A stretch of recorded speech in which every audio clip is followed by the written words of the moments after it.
Hello, welcome. So glad you all made it onto the call today. My name is Jessica Pierce, and I am your instructor today. To get started, I would love if you could scan that QR code if you have your phone available. If not, you can check out the chat, and I believe Wendy is going to be dropping in the direct link to check in. There we go. Thanks, Wendy. She's going to be dropping in she dropped in the link to check in. If you all could check in, that's super helpful to us. Be able to count who is on the call and where you're calling in from, and to also be able to get the email afterwards with some resources that I have for you. So if you could drop that or scan that QR code or click the link, then we will be able to get you on our follow-up list. So if you haven't done this yet, open up your chat and introduce yourself. It's really important to me and to the people that we serve that you all get connected with our team and with each other, because we do not want you going this alone. And so if you could drop into the chat your name, if it's not on your screen name, but your name, where are you calling in from? And then if you have a particular industry or job that you are targeting, we'd love to know that. And then also your kind of most difficult job obstacle that you're dealing with right now. And so I saw someone say it's getting the interviews. I just saw, let's see, Joe is time management. I hear you, Joe. So what is your most difficult job obstacle? I'm going to try to address some of that as we're talking through today. And then at the end, I will try and leave a few minutes to answer any questions that didn't get answered also. The chat is going to be your friend today, because I would really appreciate if any questions that you have or clarifications you need on what we talk about, if you could drop it in the chat. I will be watching it. And so I'll be taking brief breaks here and there to go over to the chat and kind of scroll through and engage and respond. We have some activities built into this call today, so expect to be doing some work. We are not here to just listen today. We are here to help you move forward in your career transition and in your job search. We want to give you tools that make an impact and matter. So we're going to be doing this together. And so as you're working on activities, I'll be able to also jump over there. My name is Jessica Pierce, and I am the CEO and founder of a nonprofit organization called Career Connectors. And I'm thrilled to be here today. We are just so honored to be able to teach these workshops to people that are in career transition, to career services folks, and they are being sponsored by Arizona at Work, Pinal County. Pinal County has offered the opportunity to open up these workshops to outside of Pinal County. So now we have people calling in from all over the place. But just a sincere thank you to Arizona at Work, Pinal County for sponsoring these and training, helping with so many people take the next step in their job search. And so I am here again to support you and help you out. If we haven't met before, hello, happy to meet you. I just want to start by sharing a piece of my story, because I feel like it might relate to some of you that are on the call today. I know when I went through a layoff, gosh, it's been 17 years ago now, so quite a long time ago. But when I went through a layoff, then I remember being like, what? I just never expected, I think, to be there. I'd always worked really hard and had gotten really good promotions and reviews. And I just was like, whoa. So that happened 17 years ago. And so when I got laid off, I decided to launch a small business and help companies I did corporate training, and I also did some hiring. And that turned into a full staffing firm where we were servicing people in land development and commercial real estate. That was in 2007, 8, and 9. And then in 2009, we got hit by a significant recession. I know many of you probably remember the Great Recession. And so 2009, 10, we started coming out of it in 11. And all of our clients either went out of business or pulled back to bare bones staff because the construction and investment industry kind of was annihilated back in 2009. And so I had to close a small business at that time. Also, nobody was hiring, it felt like. And my husband, who at the time was in talent acquisition and corporate recruiting, was laid off 3 times in 6 months. So I remember looking at him May of 2009 at our kitchen table, and we were like, what is happening? And at that time, our kids we had an infant, a 2-year-old, and a 10-year-old. We kind of had bought the house that we loved, had the cars in the neighborhood, all the things that on paper would seem like we were successful. And all of a sudden, it felt like nothing was under our control anymore. We had been working since we were about 14 years old, and all of a sudden, neither of us working just didn't make sense in our brains. And we were short selling our house, getting rid of a car, went down to 1-car family, moved, became renters again. And it was just all so shocking. And I went to bed one night, and that next morning, I woke up and I looked at Mark, my husband, and I said, I know what I'm going to do. And he was like, yes, because we need to start paying either some mortgage or rent and I said, I'm going to volunteer. And my husband, I'll never forget his face, was like, what? Like, we need to feed our babies. What do you mean volunteer? And I said, I don't know, but when I look around our community, I'm seeing hundreds, thousands of people getting laid off, tons of our friends that had no clue what step to take next. And it was the first time they'd been impacted by a layoff and not really sure what to do. So I said, well, at least I understand. I know how to kind of write a resume. I know about talent acquisition, and I can maybe help some people write resumes. So I called my local church and I said, hey, can I have a room in the back of the church on Monday nights and to help people with resumes? And they said, absolutely. And so that started a group of people that just started helping write resumes. And then we had a whole bunch of volunteers. And then we had this event one Monday night, where over 300 people showed up. And I was like, whoa, what just happened? And that was the day everything changed for me. And I realized the community needs what we have. And so we started bringing employers out, and tons of professionals started volunteering, and we grew to 5 locations throughout the Phoenix metro area. I'm located in Arizona, so that's where we started. And many years later, lots of growth, many years later, helping thousands of people. In 2019, of course, COVID hit. And so when COVID hit in 2020 and everything went online, then we had another choice to make. We could either kind of, hey, this was a good run. We don't have the structure, the opportunities to do this anymore. But instead, I had a program director that was working for me at the time. And as we were sitting in the room, we were in Scottsdale at one of our events, and only about 30 people showed up, and we were having 125 show up to every event. I looked at her and I said, what are we going to do?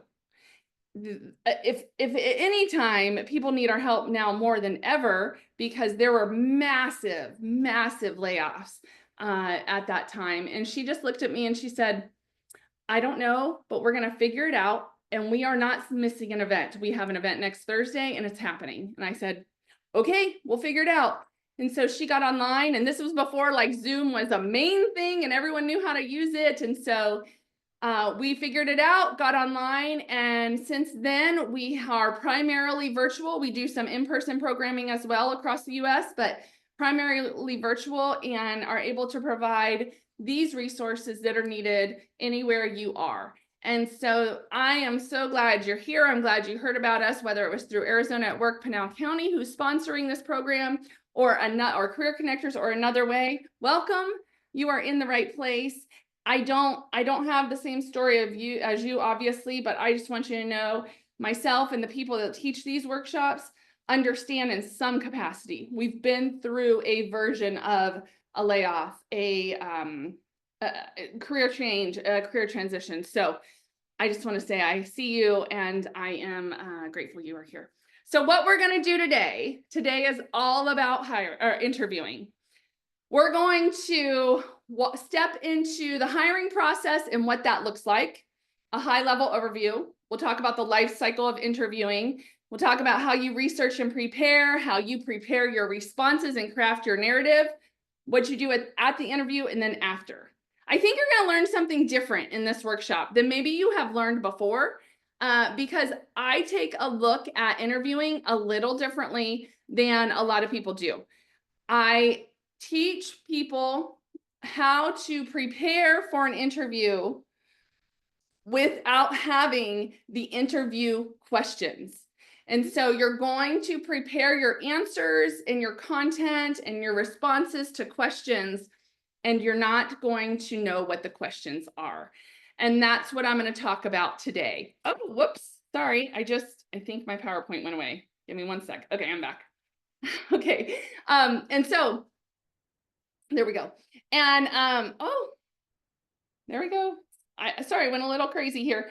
A question on this. Yes, you are, there's a question over here about, will you get a slides or the recording? We will be sending out an email. As long as you checked in, you need to check in on the link that was in the chat or on the QR code that we posted. And Wendy just dropped it again. As long as you check in, you will get an email afterwards that has a link to the recording and some resources. And so you won't get the actual PowerPoint, but you'll get the link to the recording where you'll be able to see the PowerPoint. So here we go. Let's talk about the hiring process. When you're thinking about the hiring process, it's really important to think like the hiring manager. What are they looking for? What are they looking? Put your brain in, like when you go to apply for a job, you want to be thinking, what's the hiring manager looking for? Because how can I show them that I can solve their problems when I apply and when I interview? That's what you want to do. The hiring manager is looking for this. They're looking for someone that can do the job, that's competent, someone that matches their company culture, their characteristics, like you fit into what their needs are behaviorally. And then they want to like you. Is there chemistry there? Those are the three main things that most hiring managers are looking for. Those together tell them, are you the right cultural match for this job? And so when you are looking at the culture match, sorry, my slides are getting a little crazy here. Okay, so when you are thinking about that, they fit in the middle here. They go, you got to have the recruitment process, which I'm going to go through. Then can they do the job? Do they have the right characteristics? And then are they a chemistry match? Do we like them? And those will tell you if you're a culture match to the company. That's how it works. This is what a typical, I don't know if typical is the right word, an example of a recruitment life cycle looks like. And why I'm showing you this is you can go out and Google recruitment life cycle and you can get a ton of different responses and photos and graphs and charts because every company is a little different. It's important to understand that there are usually a lot of steps. And so sometimes I feel like we really get frustrated when we apply, and we don't hear back.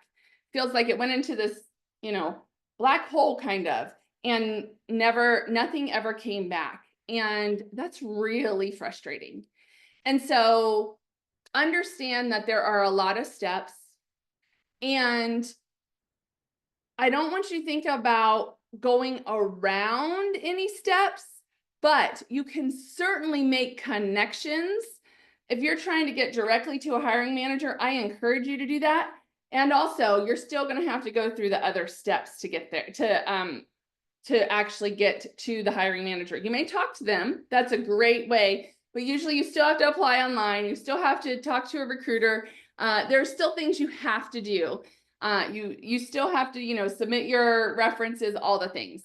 And so it can feel very frustrating to have to go through the full life cycle of a recruitment process. But once you get started and once someone reaches out to you, then the good stuff starts. Now, if any of you have attended, actually drop in the chat, if you have, drop in the chat a yes, if you have attended one of our resume workshops, probably with Lori Norris, possibly with Brenda Mariah. Those are our two resume instructors. Oh, I'm so glad to see that, you guys. If you have not yet attended, oh good, so many of you. If you have not yet attended a Lori Norris or a Brenda Mariah resume workshop, I encourage you to do that. I think we're working really hard to try to renew this contract with Arizona at Work Pinal County, but we don't know for sure. And so the workshops will end in May. And so there's only one more resume workshop that we have on the books. And we're looking for either a renewal of the contract or we're looking for additional sponsors so that we can keep this going. But as of right now, we only have one virtual resume workshop left, and it's in May, and I'll talk about that at the end. We do also have an in-person workshop available tomorrow, and I'll talk about that at the end also.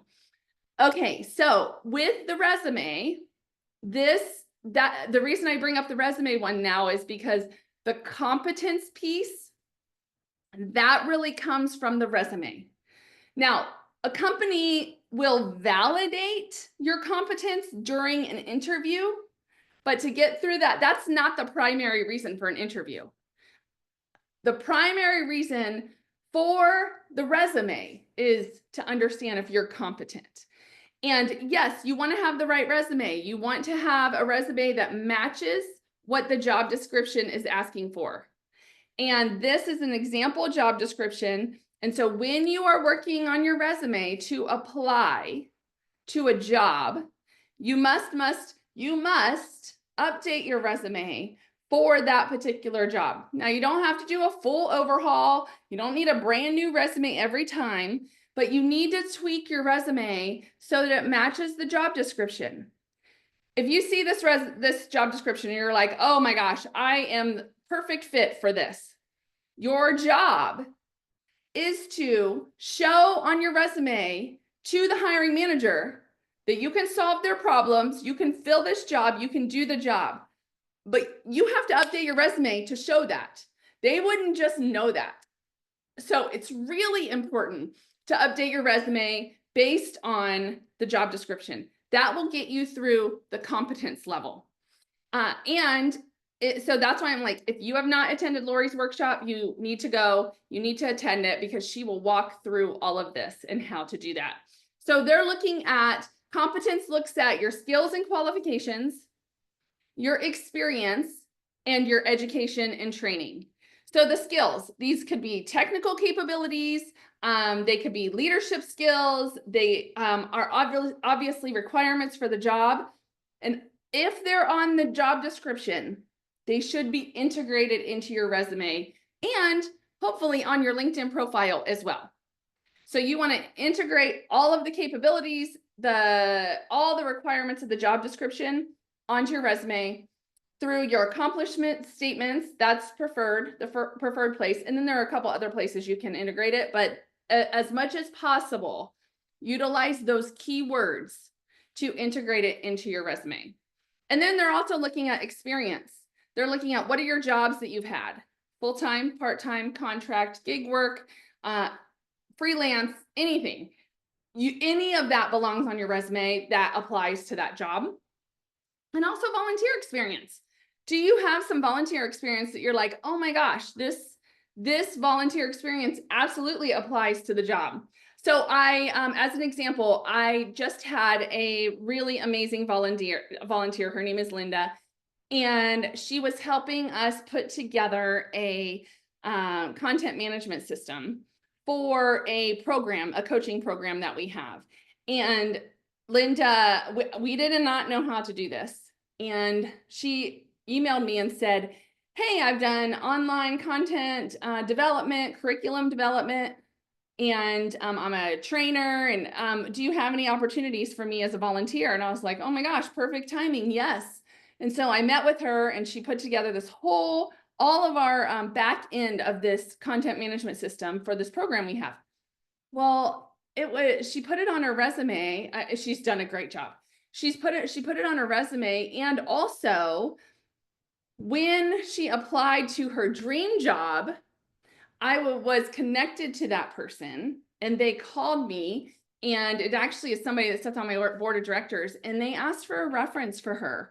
And I just gave her this glowing reference. I mean, she really did an amazing job. And so she was able to put that on her resume about Career Connectors. And because she put that, the person that got her resume, because she sits on the board for Career Connectors, immediately pulled her resume, and they hired her. And she emailed me 2 weeks ago and said, I cannot believe I am in my dream job. That volunteer experience didn't get her the job, but it got her the connection enough that she was able to get the interview and show them that she was the right person for the job. So if you have some volunteer experience that you feel applies to what you're interviewing or applying for, make sure to get that on your resume. Also, if you've done any kind of internships, apprenticeships, all of those count as work experience. Especially Gen Z, if you're on the line, hello Gen Zers. We know that you're in the workforce, full force now. In fact, 27% of Gen Z is, 27% of the workforce is Gen Z now. And so Gen Z, I explain to these students and these young people that as you are in school, high school, college, whatever, trades, whatever you're doing, work in some capacity, part-time, get an internship, do something so that when you come out of school, you already have experience. It's much more difficult to go to school and then get a job. And because a company is like, well, can they work? Do they know how to even show up to work on time? Are they professional? Like, get some job experience so that when you come out of school, you're ready to go. So that, all of that is on your resume. It's important to include all of those things. Of course, education, any kind of education that you have. I just saw something that said, there was one company, oh shoot. I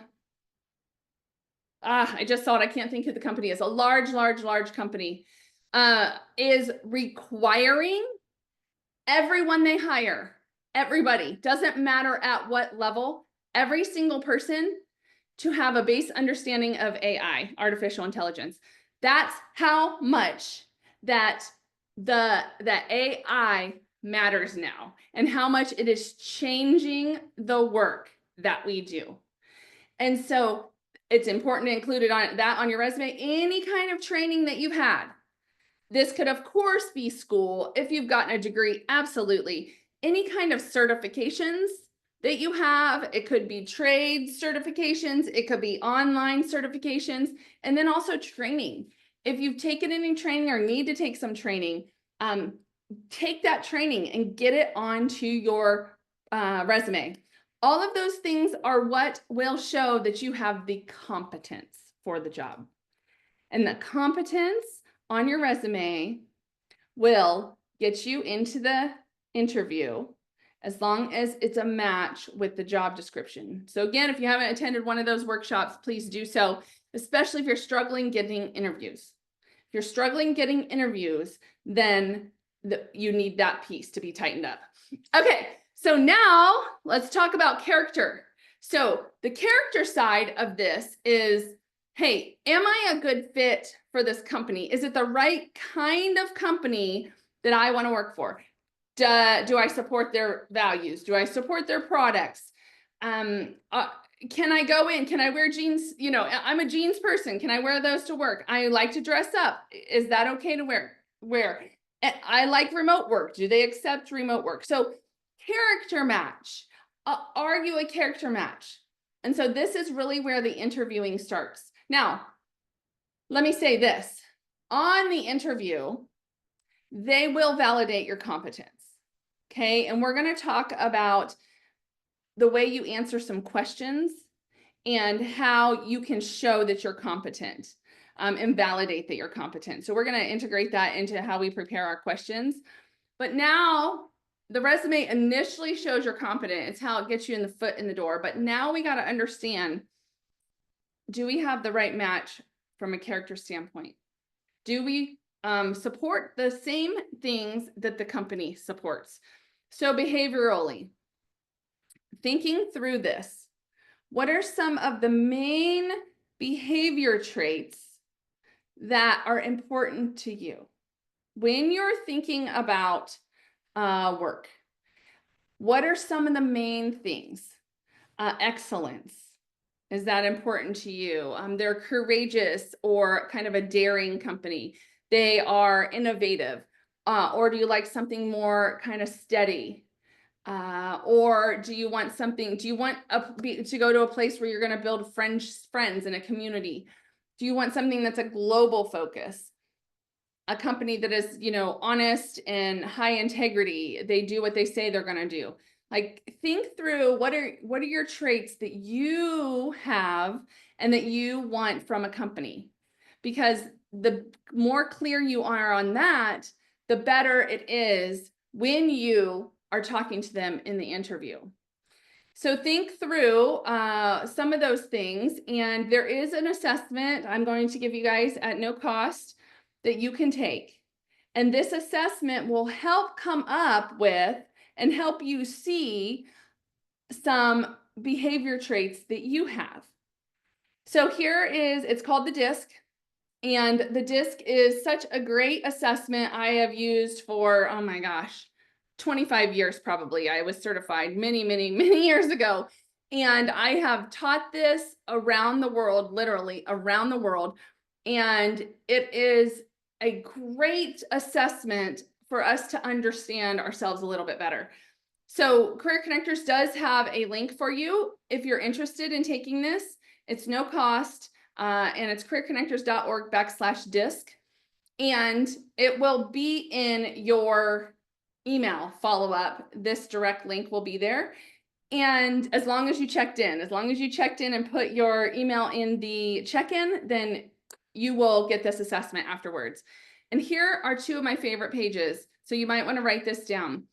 These ones on the right, the ideal environment and your value to the organization. These pages explain a little bit about some of your character traits, both what you're looking for and the value you bring to a company. So on this particular candidate is looking for something with a freedom from control and details. So this is not somebody probably looking to go into the office from 7:30 to 4 and have their time clocked every minute of the day. They need some flexibility and some control, not as much control. Somebody that he is looking for a democratic supervisor with whom someone he can associate and that understands him or her. A company that cares about results. Okay, so this is the ideal environment. And then the value to the organization is what you bring to the company. So it's people-oriented. This person is people-oriented. They build confidence in others. So these are traits that you can use as you're having conversations with people about yourself. What are some of the things, what are your strengths? What are some of the things you bring to the job? That's what this page is all about. So I encourage you to head out and take that later. And then I want to talk to you also about another skills they're looking for. These are actually changing. I've seen a couple different versions lately of this, but these are your top professional skills. Communication is always at the top. It's always at the top, and it has been for many years, both written and verbal. So the way that you communicate with employers is really important. The way you email, the way you have a conversation, the way you interview. If it is a company that is more professional, they're in a corporate environment, they're looking for more professional conversation likely. And you need to come across that way.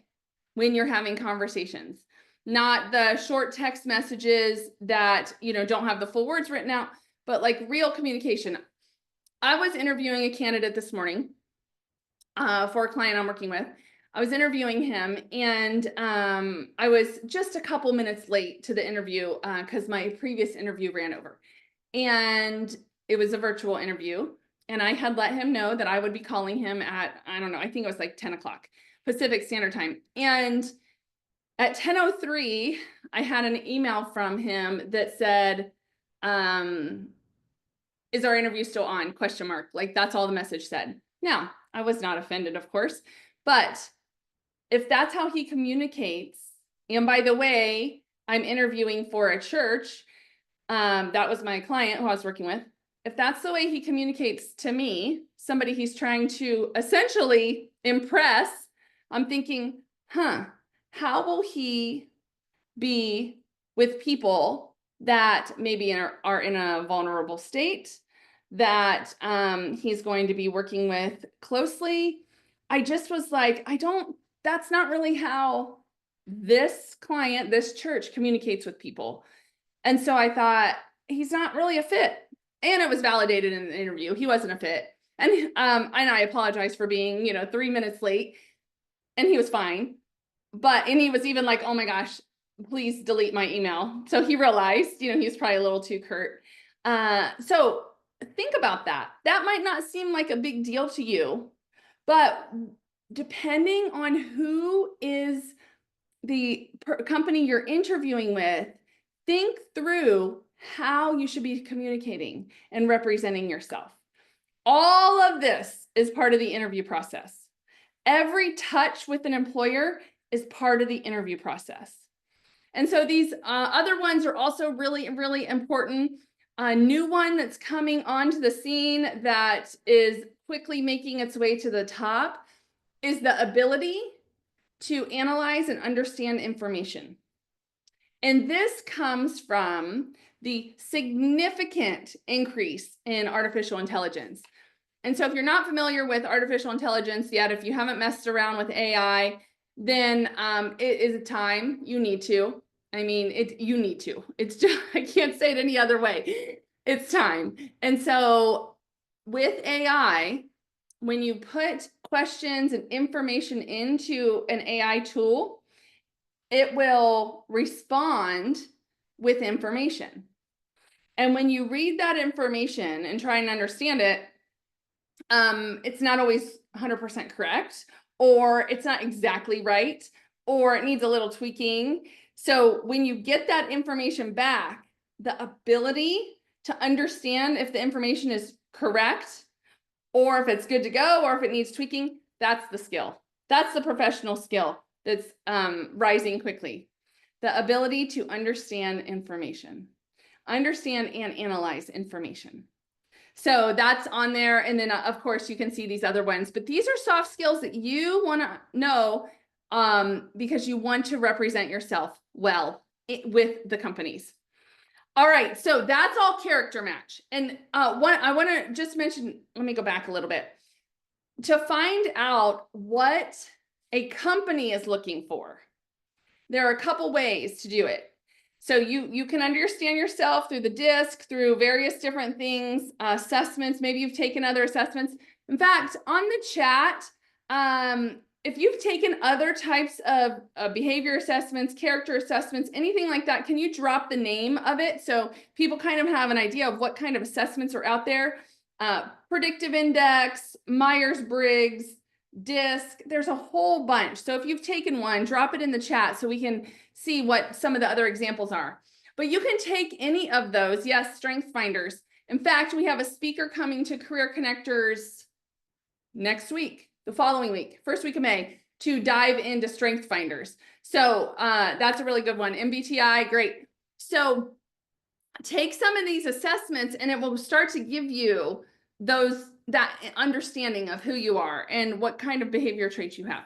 Now, to find out what a company has, website, understanding their culture, what kind of people they hire, take a look on their social media, read the job descriptions, see if they have their values listed. On the website, you can see under the About tab, So a lot of times about us, it will list the values and information about the company. Those are great places to go to find out what kind of behavior traits do employees typically have at this company. All right, so now I want to dive into the most important part of the interview. This is, are we a chemistry match? Basically, what this means is the people in the room that you're interviewing them with, that you are interviewing with for the job, they are trying to figure out, can we work with this person, and do we like them? We want to work with people we like. It's how it is. You know, we spend a lot of time with people in our jobs. And in those jobs, it's much more fun, much easier. You get a lot more done if you like each other and you trust each other. And so that is the main purpose of the interview. Now, obviously, validating your competence and checking out your character match to the company is important. But the chemistry piece, that's the big deal. That's the piece that they're really trying to figure out in the interview. They most likely wouldn't have called you in if they didn't think you had some competence to do the job. So while I'm talking through the next 2 slides, what I want you to do is grab a piece of paper and a pen, because we're going to write some stuff down. I know that seems ancient and old school, but there's a purpose and a reason to have you writing it down, which I'll go over. All right, let's talk through types of interviews. Lots of different types of interviews, and that you can, prepare for. We obviously have the initial interviews. A lot of times the recruiter interviews will be a phone call, sometimes a Zoom call, but these initial touch base interviews are typically more on the competence side. The recruiter is checking out 2 things for the most part. They're checking out validating, can you do the job? Like, do you have the skill set to do the job? That's the primary reason. But also, could this person fit into our company? So those are the 2 main things they're looking for. So that's why you're going to want your resume out. You're really going to want to speak heavy on your skill sets and your experiences, because this is what they're checking out, your competence. Obviously, phone interviews are a big one. We have virtual with Zoom and Microsoft Teams and WebEx. There's a whole bunch of different tools out there. There are actually tools, which some of you may have used, that are built into their systems, and you have to click that link to get direct in, or they ask you questions and you have to answer in a video format, which personally, I don't like that. I don't think it's fair hiring practices, but it is out there, and it is available. Now, after those 2 things, then we have some other types of interviews. So of course, the in-person interviews can be one-on-one, but they can also be panel interviews. Panel interviews can actually be done on Zoom. They're much more difficult to do on Zoom, but they happen. But panel interviews are when you have multiple people interviewing you, and you want to figure out what way that you can address every person in the room. So of course, when you're answering a question, let's say Joe on the panel, Joe is one of the interviewers. Joe asks you a question, and you want to address Joe in your response, but you also want to look at the other people in the room, but keep coming back to Joe because he's the one that asked the question. And that's how you handle a panel interview.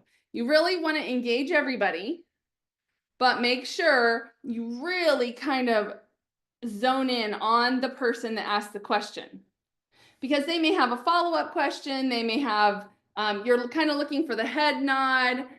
You're trying to really build that rapport with Joe. And making sure that other people don't feel left out. So you kind of want to engage them as you're talking, but just keep going back to Joe, because every person will get their chance. So I want to point panel interviews out. I want to point out informal interviews.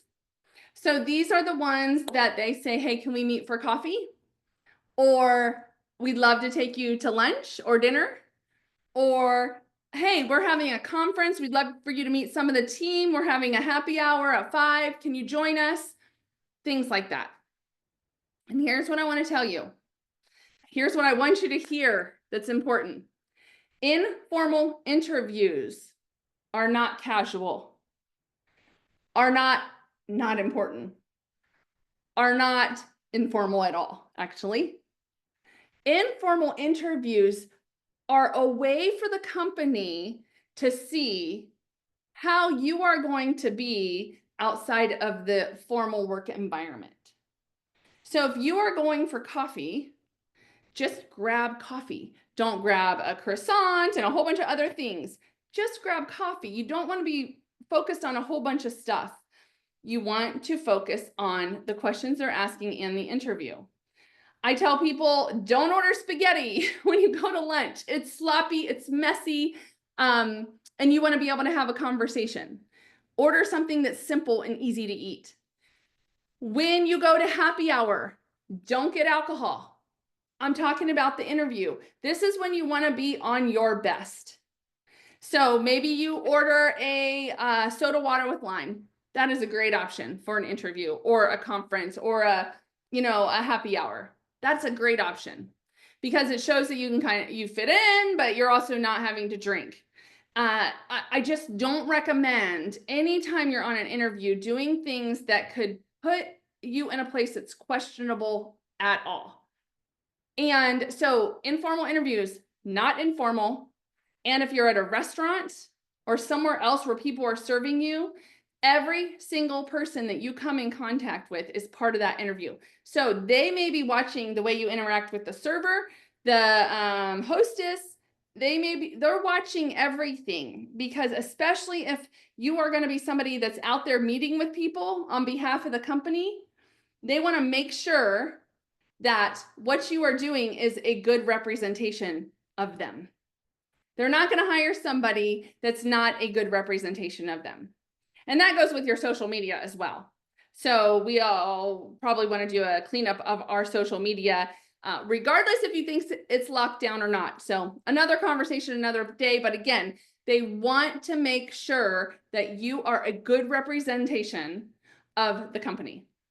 All right, so now what we're going to spend the most of the rest of our time together on today is behavioral interviews. Behavioral interviews are interviews that have obviously a question built in, but you want to think about your response in the form of an example. And so that behavioral interviews are the most widely used. They're legally defensible because usually when a company is asking behavioral interviews, they're asking all of the candidates the same questions. And then they're ranking and rating you on those questions. How did you answer that question? Did you give a good example? Or did you just tell us theory and actually no content? You didn't give us an example. So behavioral interviews are the most widely spread.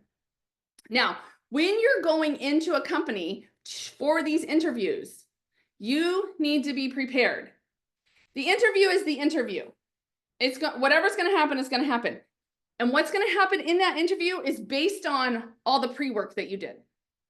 Because once you get into the interview, that's it. You're in there. There's not much you can do to change the outcome. You answer the questions, you engage with everyone, but what you did ahead of time is what will help you nail the interview. So let's talk about that. Here, if you have a phone, you might want to take a screenshot of this. Again, this webinar is going to go out and you will be able to view back. So when you're getting ready and preparing for an interview, you may want to jump on the link and scroll through, fast forward to this piece about research. Here are things you want to research. When you get that interview request, you want to jump on and do this research. And in some cases, for the companies you really want to work for, you may even know this stuff ahead of time, maybe even prepare it to network. But anyway, to prepare for an interview, what does the organization do? Understand that, their products, their service, who their clients are. Know what their goals and values are. You can find that on their website. I'll show you a couple examples in a minute. You can find this on their website, a lot of times social media as well. Do a search for them and see if they've been mentioned in the news recently. You can go to Google News and just put in the company's name and you can see what's coming up. You can go into ChatGPT and say something like, tell me everything you know about this company. I'm doing an interview with them next week and I want to know things that I should bring up and things I should avoid. And ask ChatGPT that and it will start to give you information about the company all in one place. Find out about the culture. Go out and do a search on Glassdoor, LinkedIn, maybe meet with a person. Maybe you have someone in your network that has worked there and you can get some really good insight from them.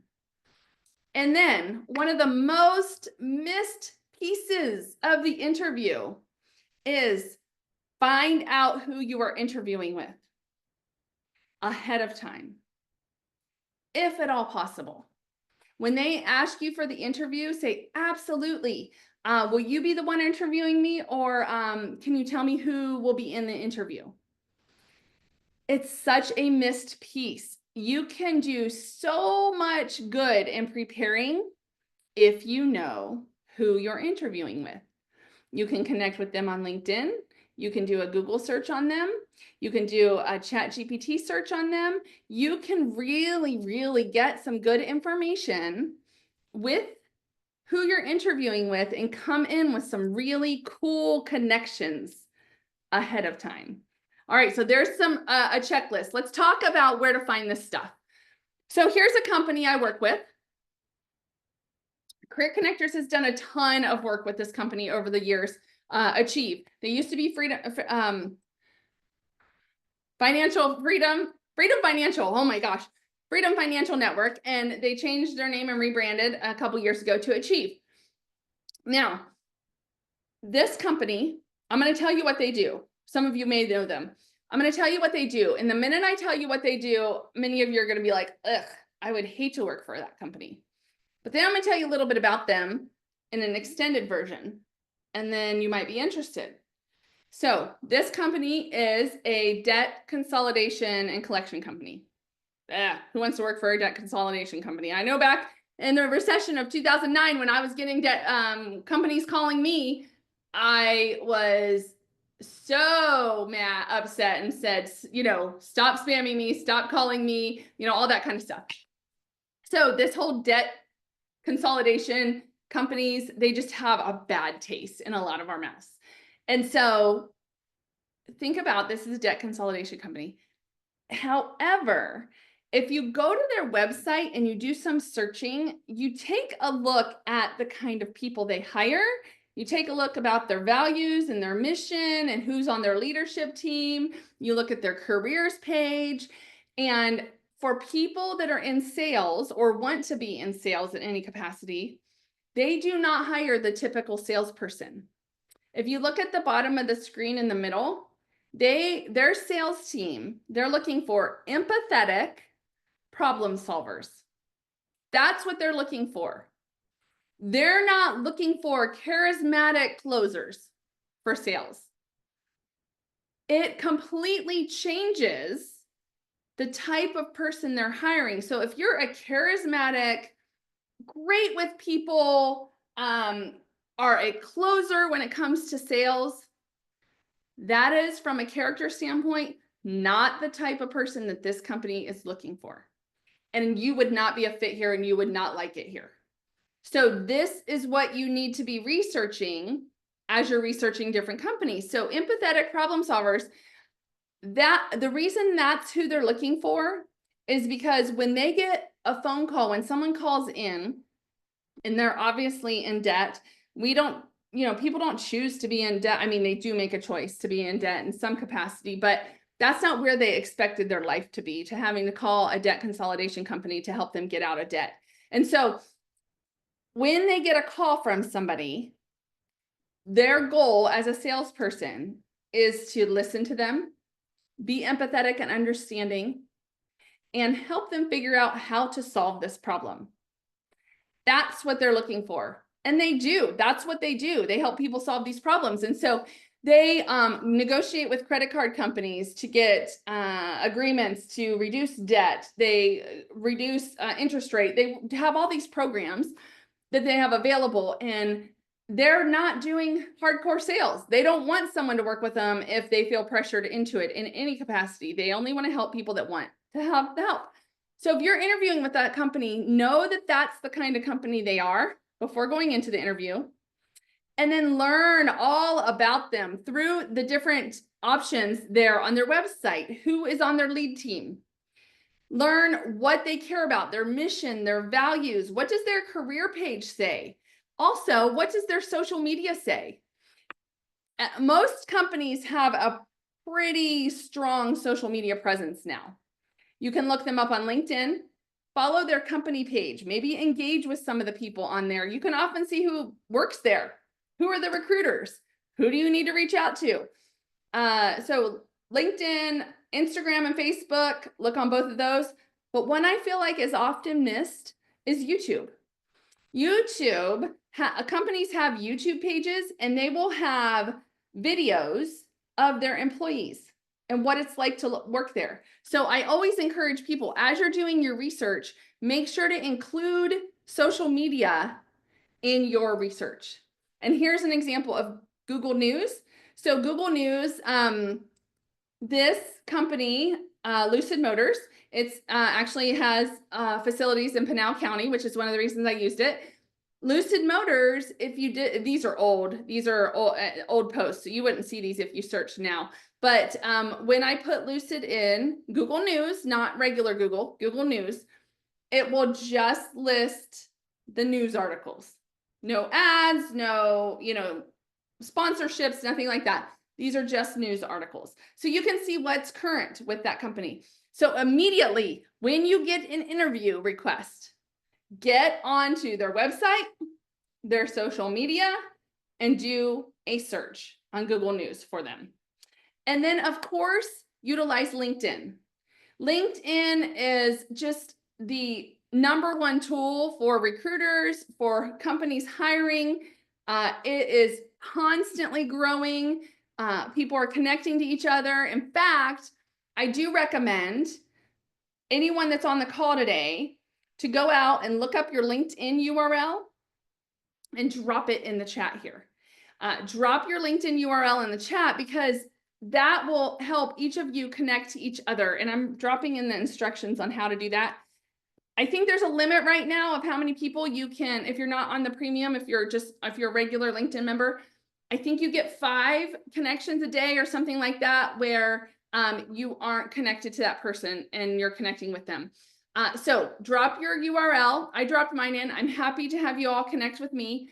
And what that will do for you is, when you are connected to somebody, one-on-one connected, that will allow you the ability to be second connected, well, first connected, or it would be second. So you're one-on-one connected to somebody, direct connection, and that person has maybe 100, maybe 1,000, maybe 10,000 connections.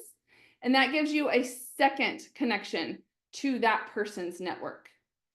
And so I have about, I think around 24,000 connections on LinkedIn. And most of my connections are, I don't know about most, half or so are people in hiring and recruitment.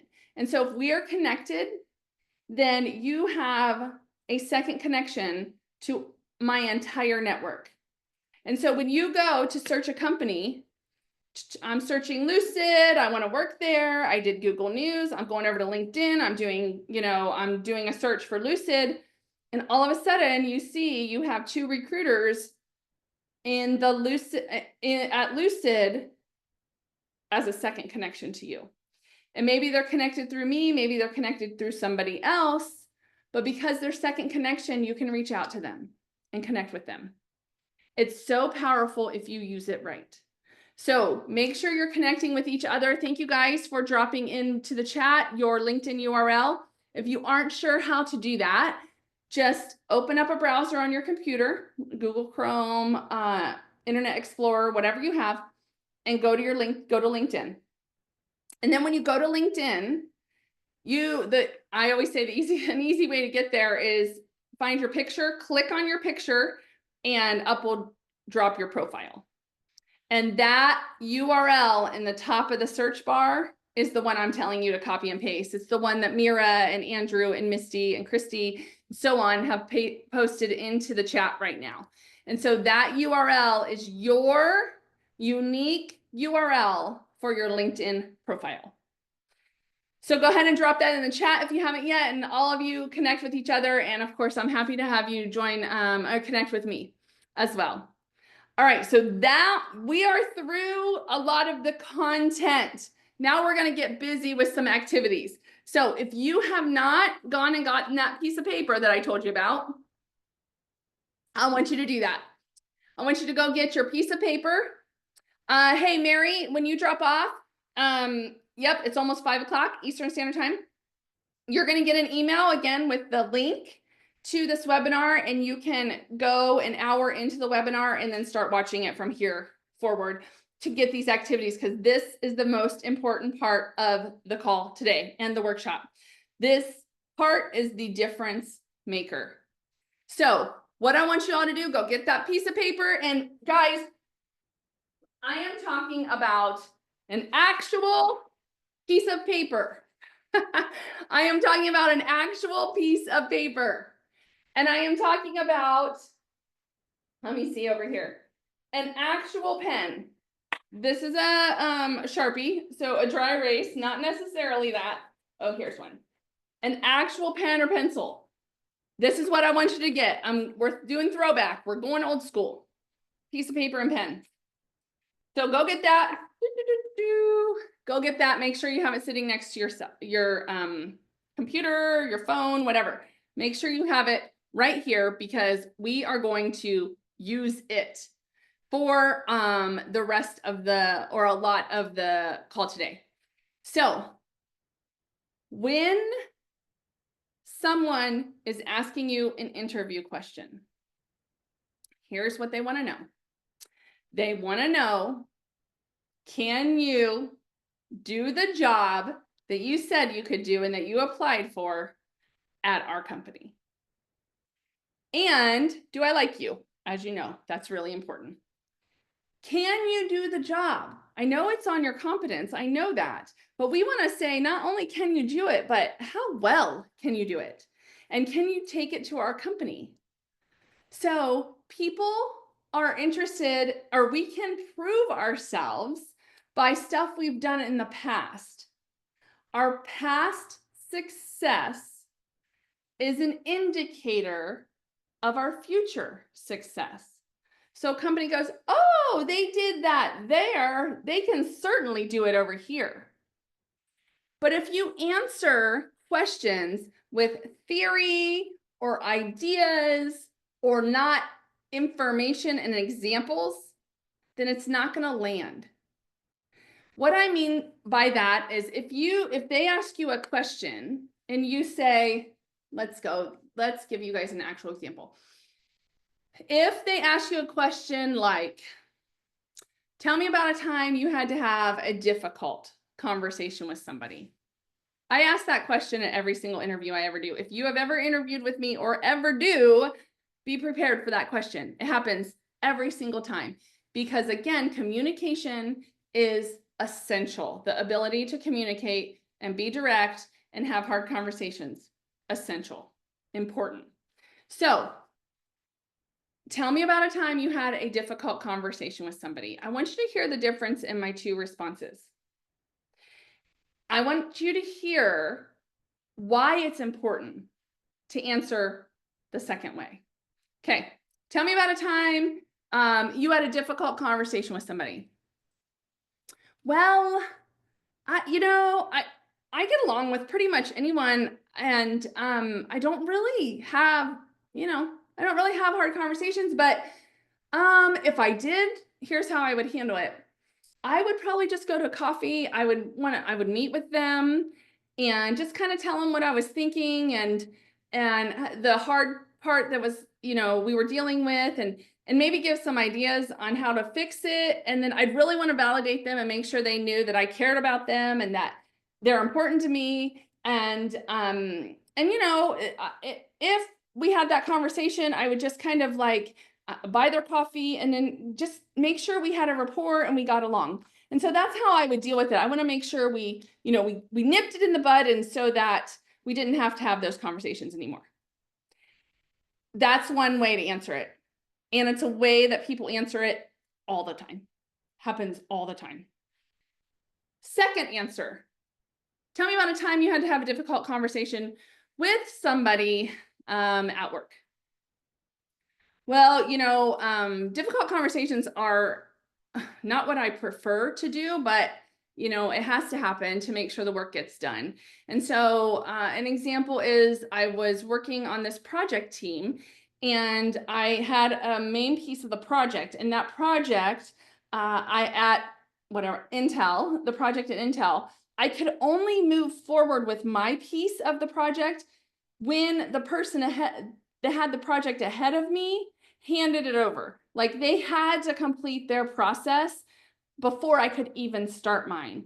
Well, we were on these milestones, and my milestone was coming due, and the person before me was late on theirs. And so I went to them and I just asked for a status. I just went into their cubicle, or I gave them a call or did a quick Zoom call and just said, hey, can you walk me through where you are? So they did. They gave me the update, the status, and where they were. And they said they would be ready to hand off the process in 2 days.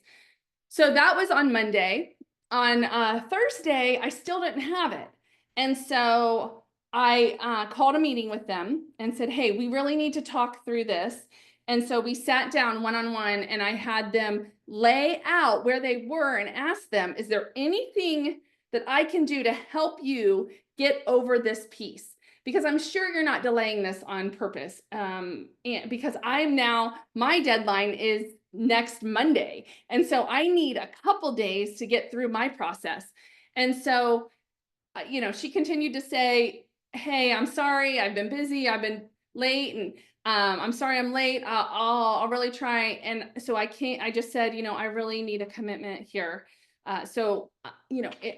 My piece is not late, and we aren't having an issue with the project hitting the deadline. So she did commit to me that she would have it by 8 a.m. Friday morning. And that would give me 2 full business days and the weekend to get the work that I needed done.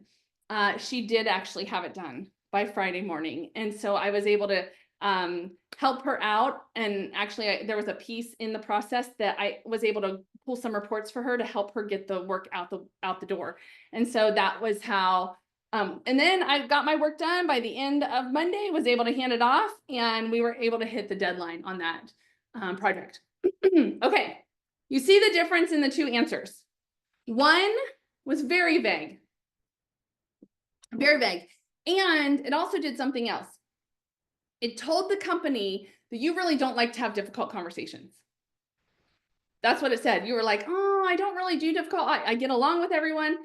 That is a terrible answer. Please never say that. It may be true. You may be a really great people person. However, it also says that you're not going to deal with hard situations. You're maybe not going to stand up for yourself, or you're not going to call out an issue when there is an issue. So, never ever tell a company, you don't have hard conversations. Give them an example, because again, if they can see you having that conversation, like you've walked through that process, they can see previous success is an indicator of future success. That right there is what they could see it in your brain in their brain as you're talking about how you're having this conversation and your process. They know exactly what to expect if you have an issue at their company. But if you just give the high level example with not even example, the high level explanation without an example, nobody can see that because it's not a real example. In fact, I tell people to use names, because even if it's not the, actual name of the person, because whatever, it's something confidential, you don't want to share that piece. Use a name for the person because it makes it really real and they can understand it. So that's what we're going to spend some time doing right now. We're going to spend some time creating your stories, your examples, your responses. To interview questions, you don't even know what the interview questions are, but it's okay. Because when you craft these examples, when you craft these stories, you're then going to be able to use them for many different questions. So my goal today, not today, but my goal as you walk out of this workshop is for you to work on and have 10 examples. Because if you have 10 examples written down, you've written them out, you kind of know the stories. I'm not saying about memorizing. We're not memorizing. But we are writing down and writing them out so that we remember the details. I mean, 20 years later, remember people that were really difficult for me to work with at Intel. Right now, I can name a couple. And so if I have a couple examples written down and I've written out the details, then I even have a better answer than just trying to remember stuff from the past. So, what do you guys think? I want to know, let's ask it this way. There's a reason I'm having you write old school with paper and pencil. There's a reason. And in my workshops recently, I've been having people do more and more of it because I've been learning the statistics on memory when we write things out. We are so reliant on our phones and on our computers that we rarely write stuff out now in many cases, unless you're a journaler or somebody who writes every day. We rarely do it. And so I have been having people do it more and more in my workshops. So I'm going to ask you a question. I'd like you to drop the response into the chat. When you hear something, so if you're sitting there listening to this workshop or you're listening to a podcast or something and you're listening to the information, give me in the chat a percentage. What percentage of information do we retain when we are listening only? What's your guess? How much percentage? Good. 20, 15, 20, any other, maybe 10%. Yep. Great, you guys. The data tells us it runs between about 15 and 20%. So you guys are right on the nose. Some of us, like myself, if we tend to listen while we do other things, maybe we're working on some work stuff or documents, it's even less than that. But if you are listening intently, it's about 15 to 20%. Now, what is your guess?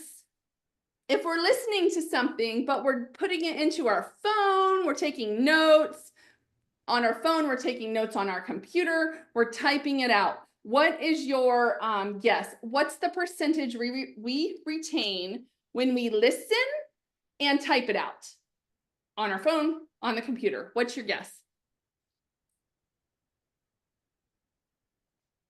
30, 75, 30, 15. Good. Some of you, I don't know if you've been in my other job search workshops. I don't know if I do it in that one, but you are right on the nose, right around 30%. So 15 to 20% just listening, 30 to 35% listening and typing it out on something. I do interviews, a lot of interviews. And when I'm interviewing people, I'm typing notes directly into the database. So my hiring managers have my entire interview right there. They know it. Here's the thing though, when a hiring manager calls me, I'm on my cell phone and they're like, hey, can you tell me about this candidate? I'm like, No, I need to go back to my desk, look at all my notes, my communication, the emails that we've sent, the files they've sent me to really remember and tell you more about this candidate. Because again, I do so many interviews, I can't remember. I'm typing and I'm listening and I'm putting it all in the system. But what is your guess on if we listening and writing down on a actual piece of paper with a pen or a pencil, how much of that information do we retain? What is your guess?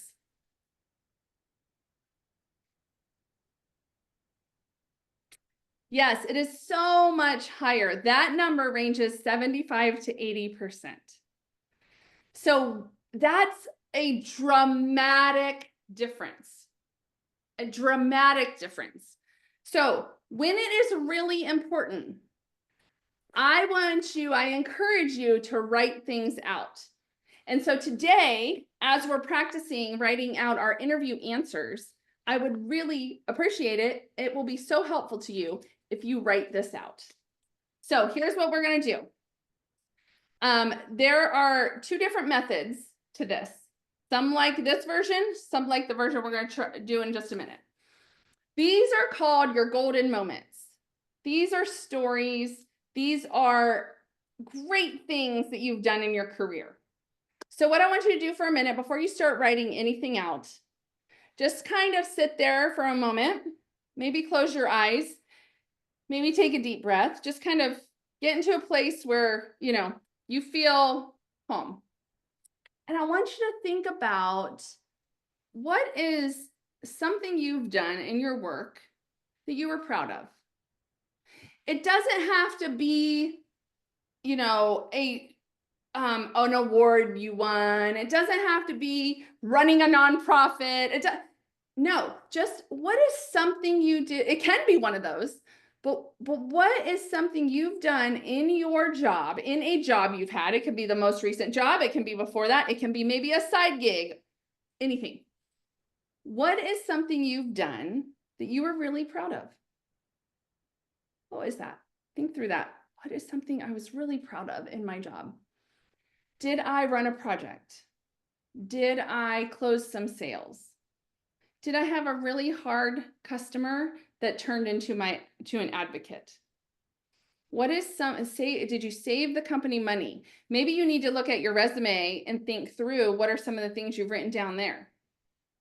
So pick one. And on your piece of paper right now, just write out just a couple words about that. What was that situation?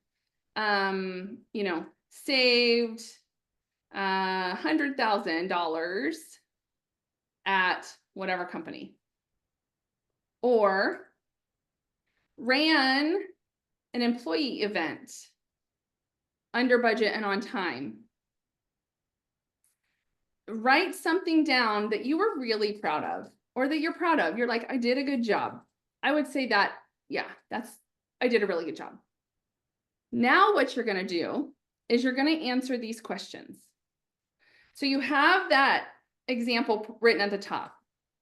Write down what was it? Actually write this out. What was the situation or event? What was your job? What was your responsibility?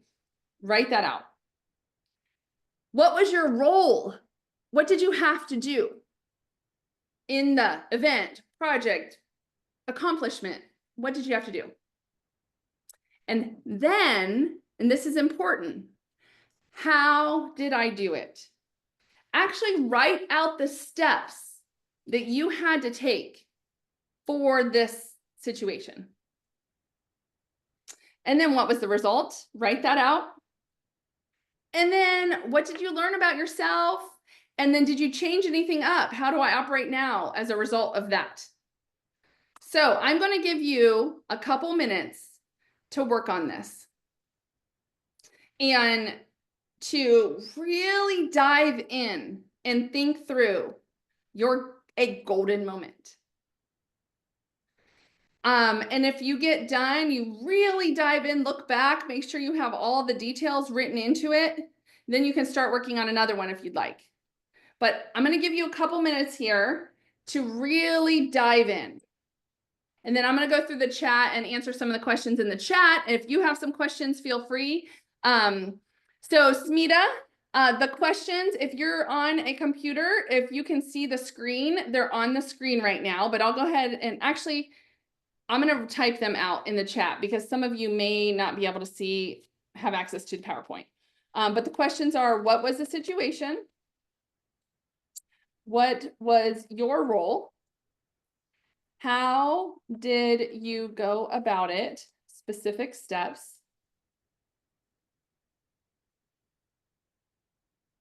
What was the result?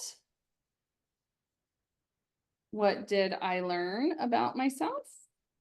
And how do I operate? Those are the questions. So I'm going to pause and give you guys time.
All right, you should be at least finishing up your first one.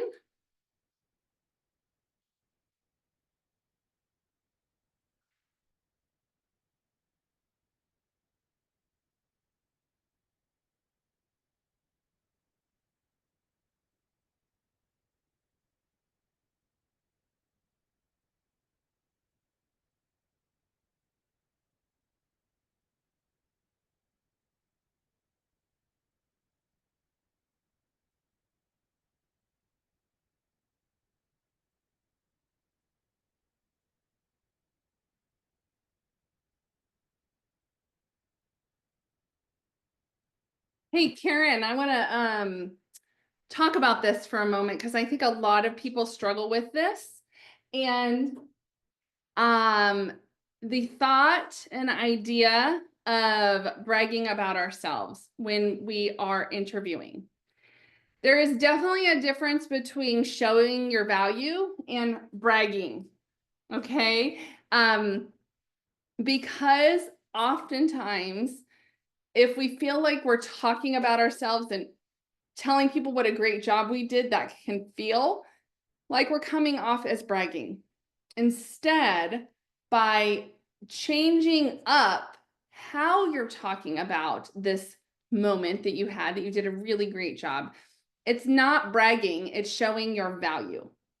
And so, Karen, I want you to start thinking about showing your value, specifically anything job search. So, on your resume, on LinkedIn, when you're having conversations with people about what you do, and definitely in an interview. If you may like the second way I'm going to show you in just a moment, instead of your golden moments, this might be, it might still feel like bragging to you to say, it's my golden moment. But the way I'm going to show you next, another process, it's very clear. Like, this is what happened and this is what I did. So, step out of bragging and think through, a company wants to hire me because I've done some of the best stuff and I can help them with whatever their issue is, or, help them administratively, or help them with projects, or whatever you do. I can really help them. Think about it in that capacity. So you want to show what you can help them do. Okay. Oh, good, Avi. I love that. That's a great thing to talk about. So really good. I hope you wrote all of this out. Okay. So now you have a golden moment. It doesn't have to be written perfectly, but if you have it written out, maybe it jogs your memory a little bit. Oh yeah, I had to have an Excel spreadsheet to document stuff.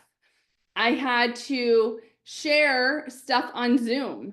I had to reach out to somebody to get help. Like, maybe as you were processing through the steps, maybe you reminded yourself of some things you wouldn't have realized if you would have just gave an answer in an interview about this example. So have it written out. That's one. You have now one story, one golden moment that you will be able to use as an interview question. And I'm going to tell you how to use these in just a moment. Now let's try a second one, but a different way. I'm sure some of you have heard of the STAR or the PAR method. That's what we're going to do right now. Maybe when you were creating your resume, you did this. Maybe you used the STAR model, the PAR model, to create your accomplishment statements under your company.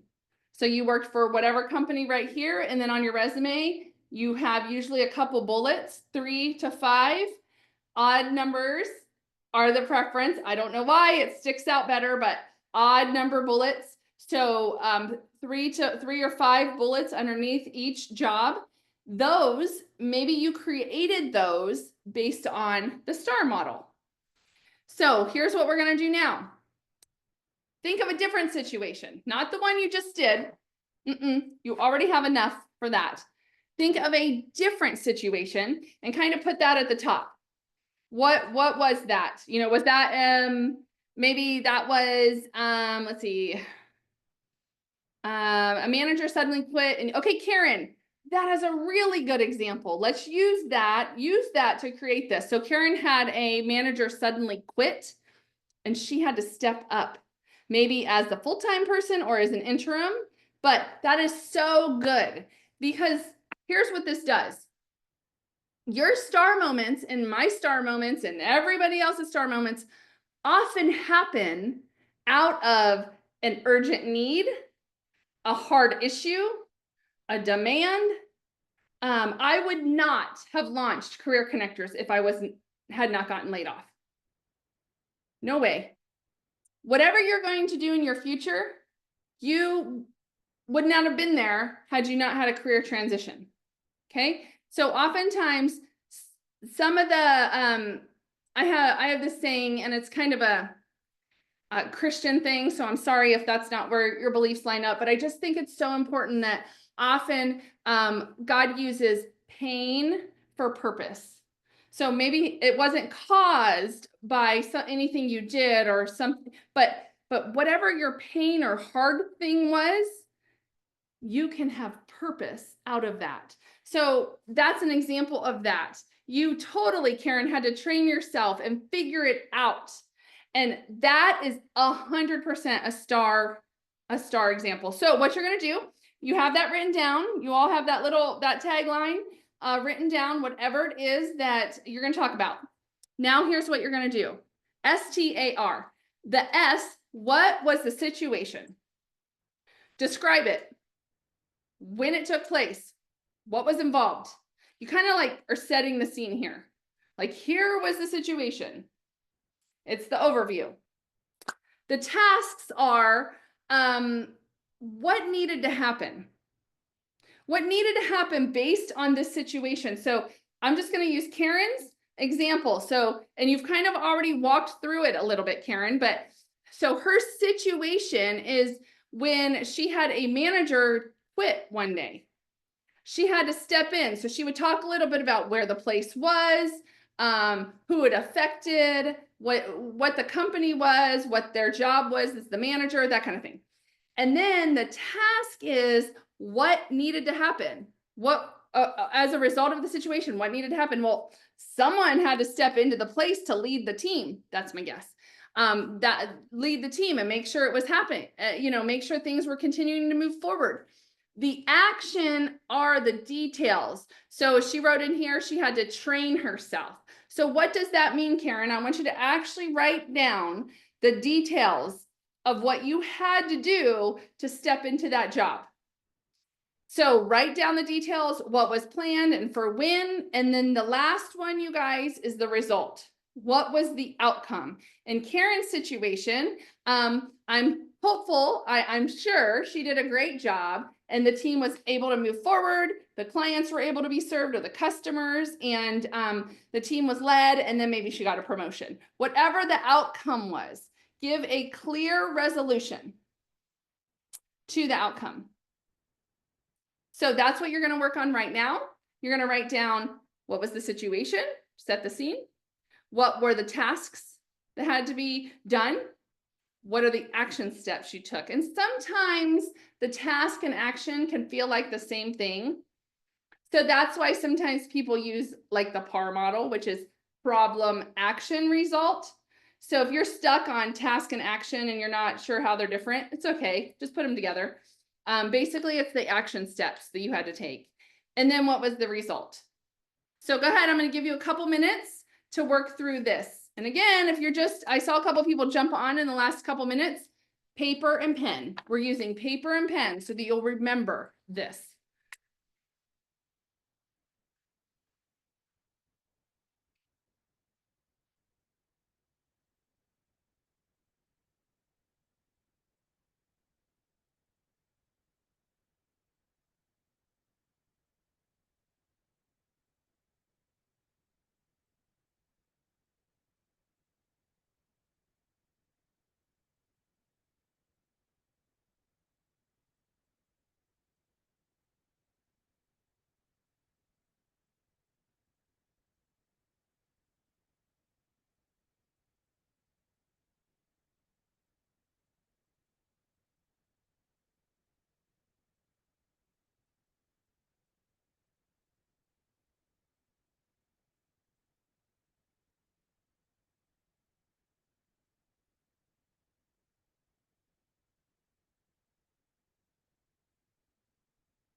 Okay, about a minute or so to finish up your next example.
All right. So hopefully you have 2 examples now that you can use in an interview. Drop in the chat which model helped you create a better story. Was it the golden moments, or was it the star or par model? Or maybe you use something else. But drop in the chat which one worked for you better, the way your brain thinks.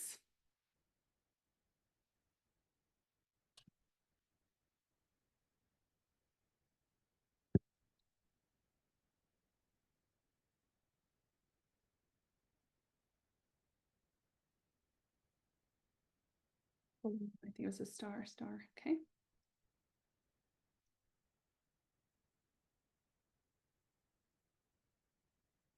Okay, good.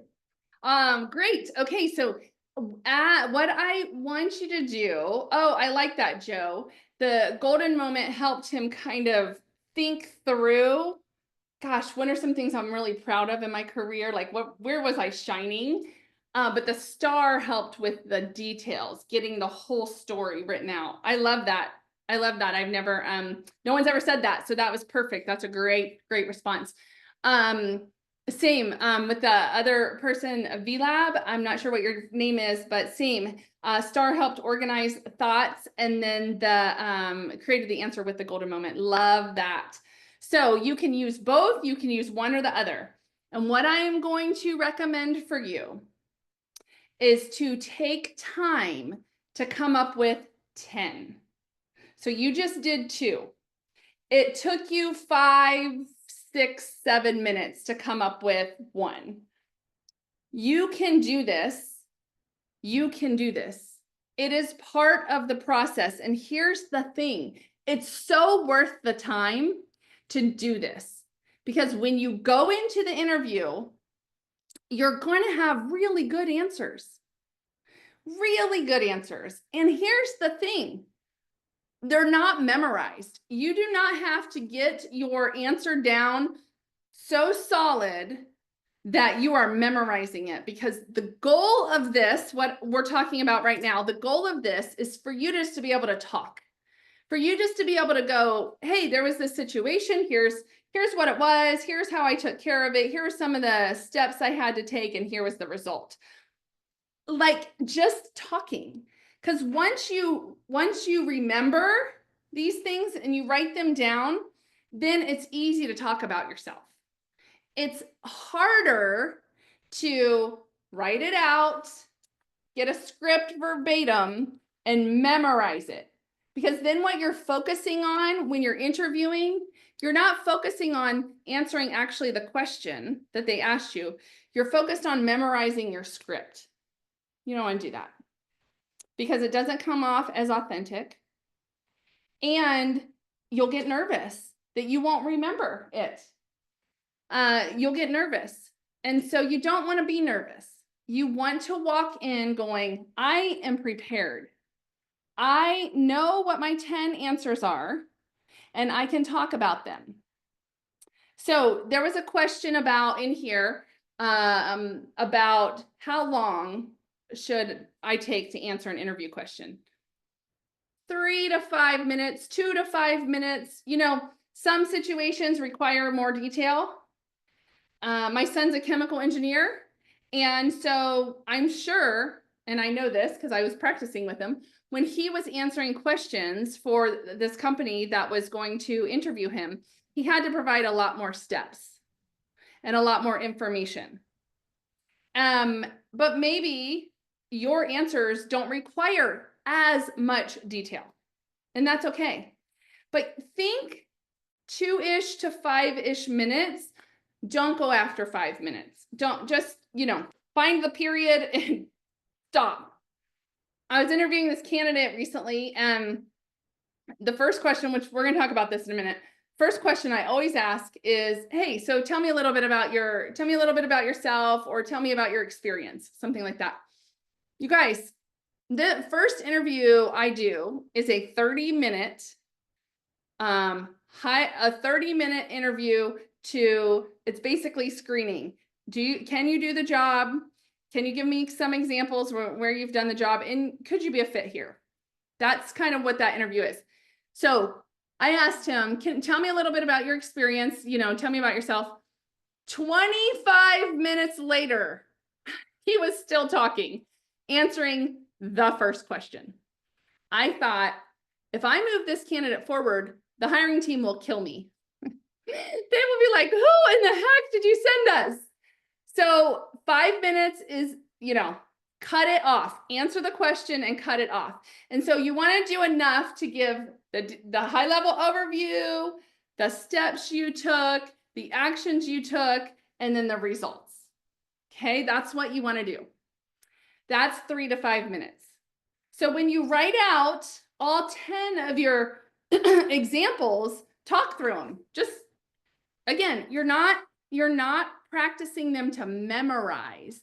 You're just making sure you have the flow. You know what it is about. You know yourself better than anybody else.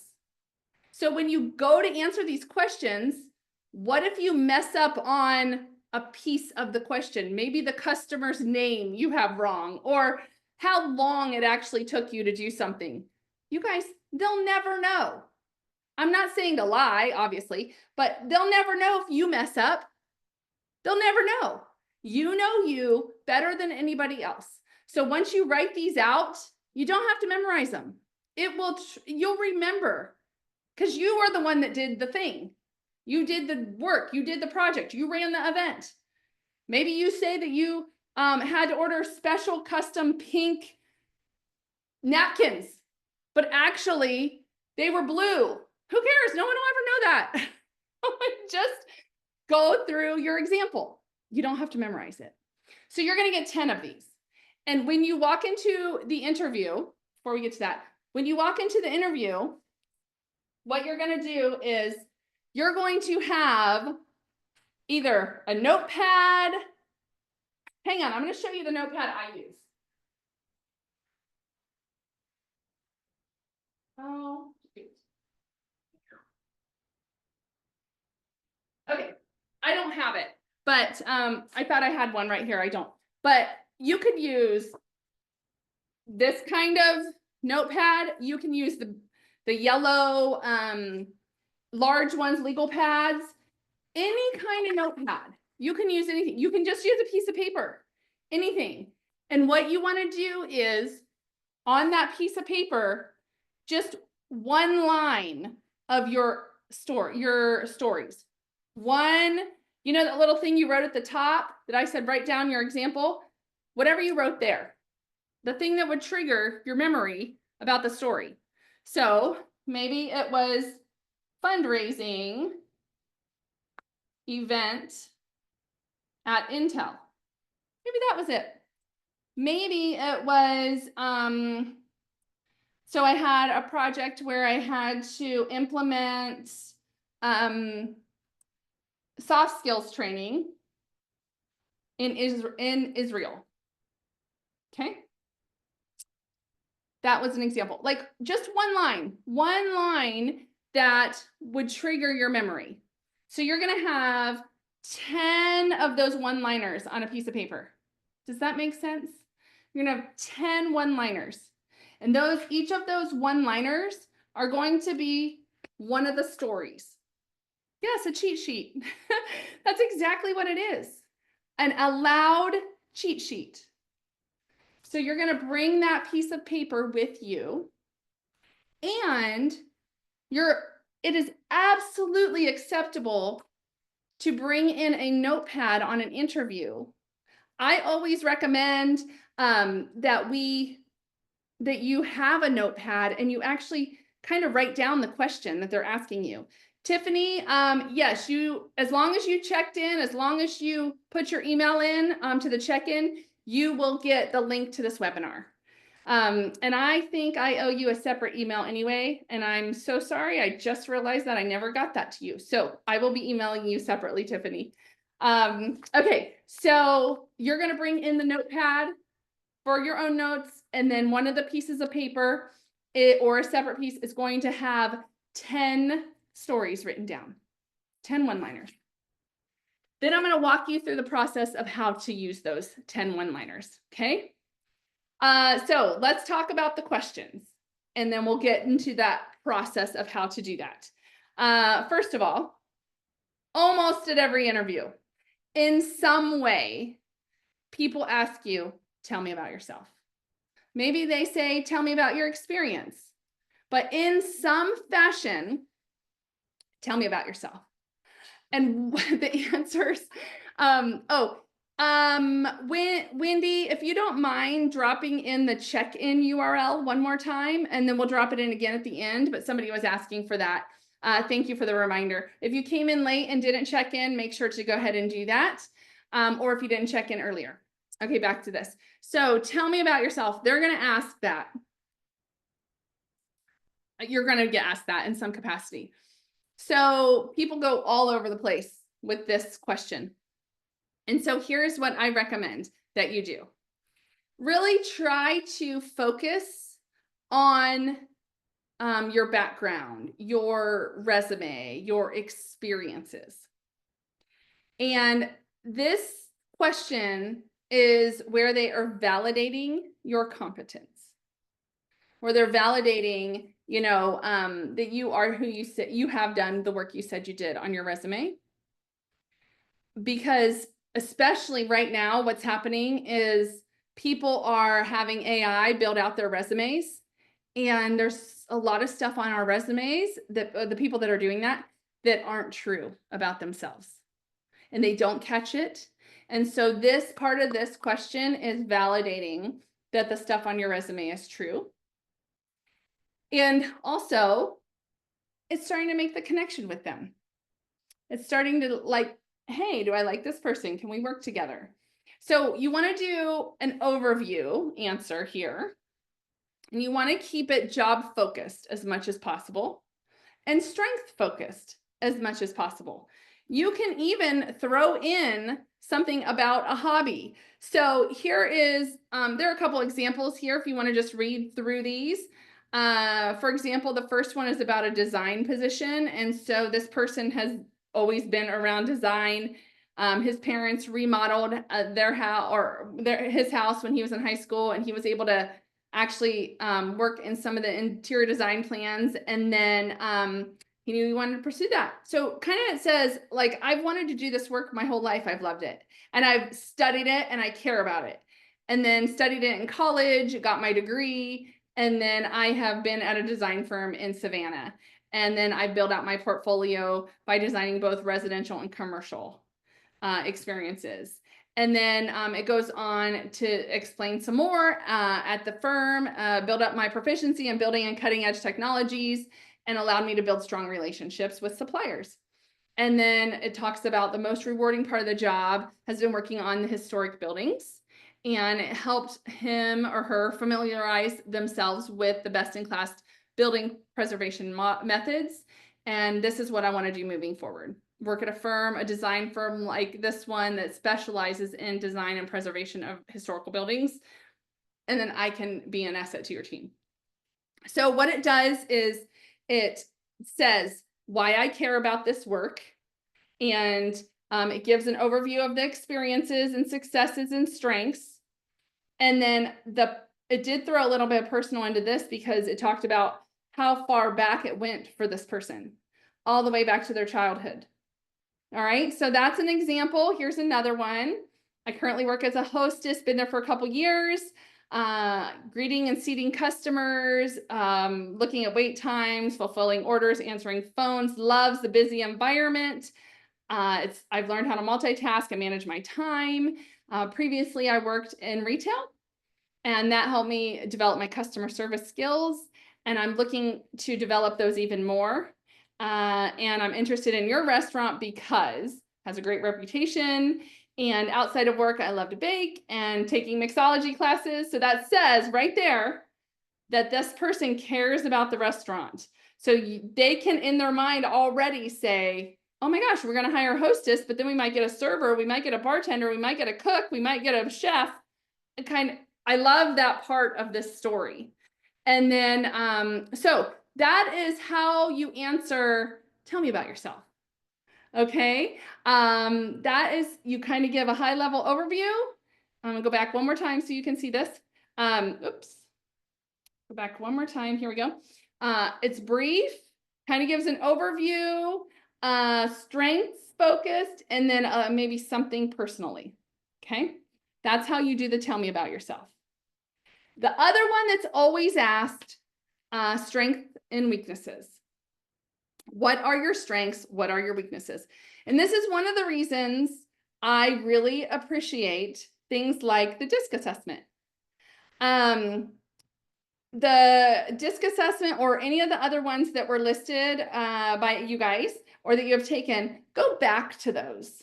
Or take the DISC or take another one because then you can really, really hone in on your strengths.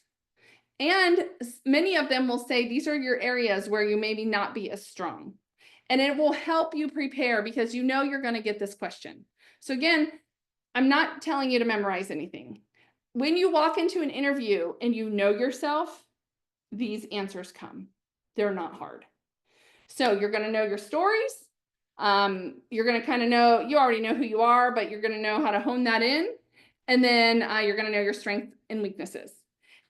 I think it's really important when you talk about a weakness to actually talk about a weakness. Don't say you don't have any. That's terrible. That's a terrible answer. And at the same time, don't say you don't have any strengths. We all do have a strengths. We all have weaknesses. But for the weaknesses, part of emotional intelligence, being an emotionally intelligent person, is saying, here's my weakness, but also, here's how I deal with that.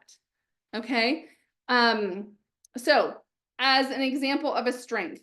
Okay. So here's a strength. I learned this through, how did you develop the strength? And, what did you do at your last job because of your strength? So you can read this. As a content creator, I love brainstorming new approaches to reach our consumers, but I am most known for my attention to detail. I care a lot about word choice because I believe that precise language can transform a piece from good to great. I never miss a deadline, by the way. My blogs and articles consistently perform well and reach the top of Google searches. And so I want you to think through, if you could, I'm not going to have you write the whole response right now. I really want you to spend some time on this. But on your piece of paper that you're writing on, write down a strength or two that you have. There's a couple examples on the left-hand side. And again, I encourage you to go over to those assessments, whatever you have or whatever you've done or that you do go take, and find out what your strengths are. They will tell you. And then, Karen, specifically, I'm going to talk to you. This is not bragging. This is a third person thing, information, data that has no connection to you, that is like, these are basically facts. This is who you are. And so I love assessments for that reason, because you can always say, if you're still struggling through that, You can always say, I recently took the DISC assessment, and one of the strengths it had me is, had down there is that I'm a loyal and dedicated worker. And I can tell you I know that to be true, because when somebody wrote in here, so I'm gonna use this example, when we had COVID, I had to go to the office every day, and no one understood what was really going on. But I am dedicated to the work I do. I care about the people we serve, and I knew I had to be there for them. I just pulled that out of the air, but you get my point. When you talk about a strength, give an example. So you'll see that theme, right? The theme is always give examples. Don't just say I'm dedicated and I'm a hard worker. Great. Like, how do you prove that? What did you do to prove that you have that strength? I want you to really think about that, okay? And then with weaknesses, another example. I used to have trouble with this weakness. I've been working to address it by this, and I realized I was improving because of this. So here's the example. I'm a naturally shy person, and since I was a kid, I've always felt nervous presenting in front of the class, and that translated into the workplace. A few years ago, I led a big project and was asked to present it to the board members. I was so nervous, but I realized I had to overcome this fear. I signed up for Toastmasters as a way to practice public speaking. Not only did this get me through that first presentation, but it helped me feel more confident as a leader. And now I'm helping my own team build presentation skills. So on your piece of paper, write down one weakness that you have. One weakness that you have. One of my weaknesses is attention to detail.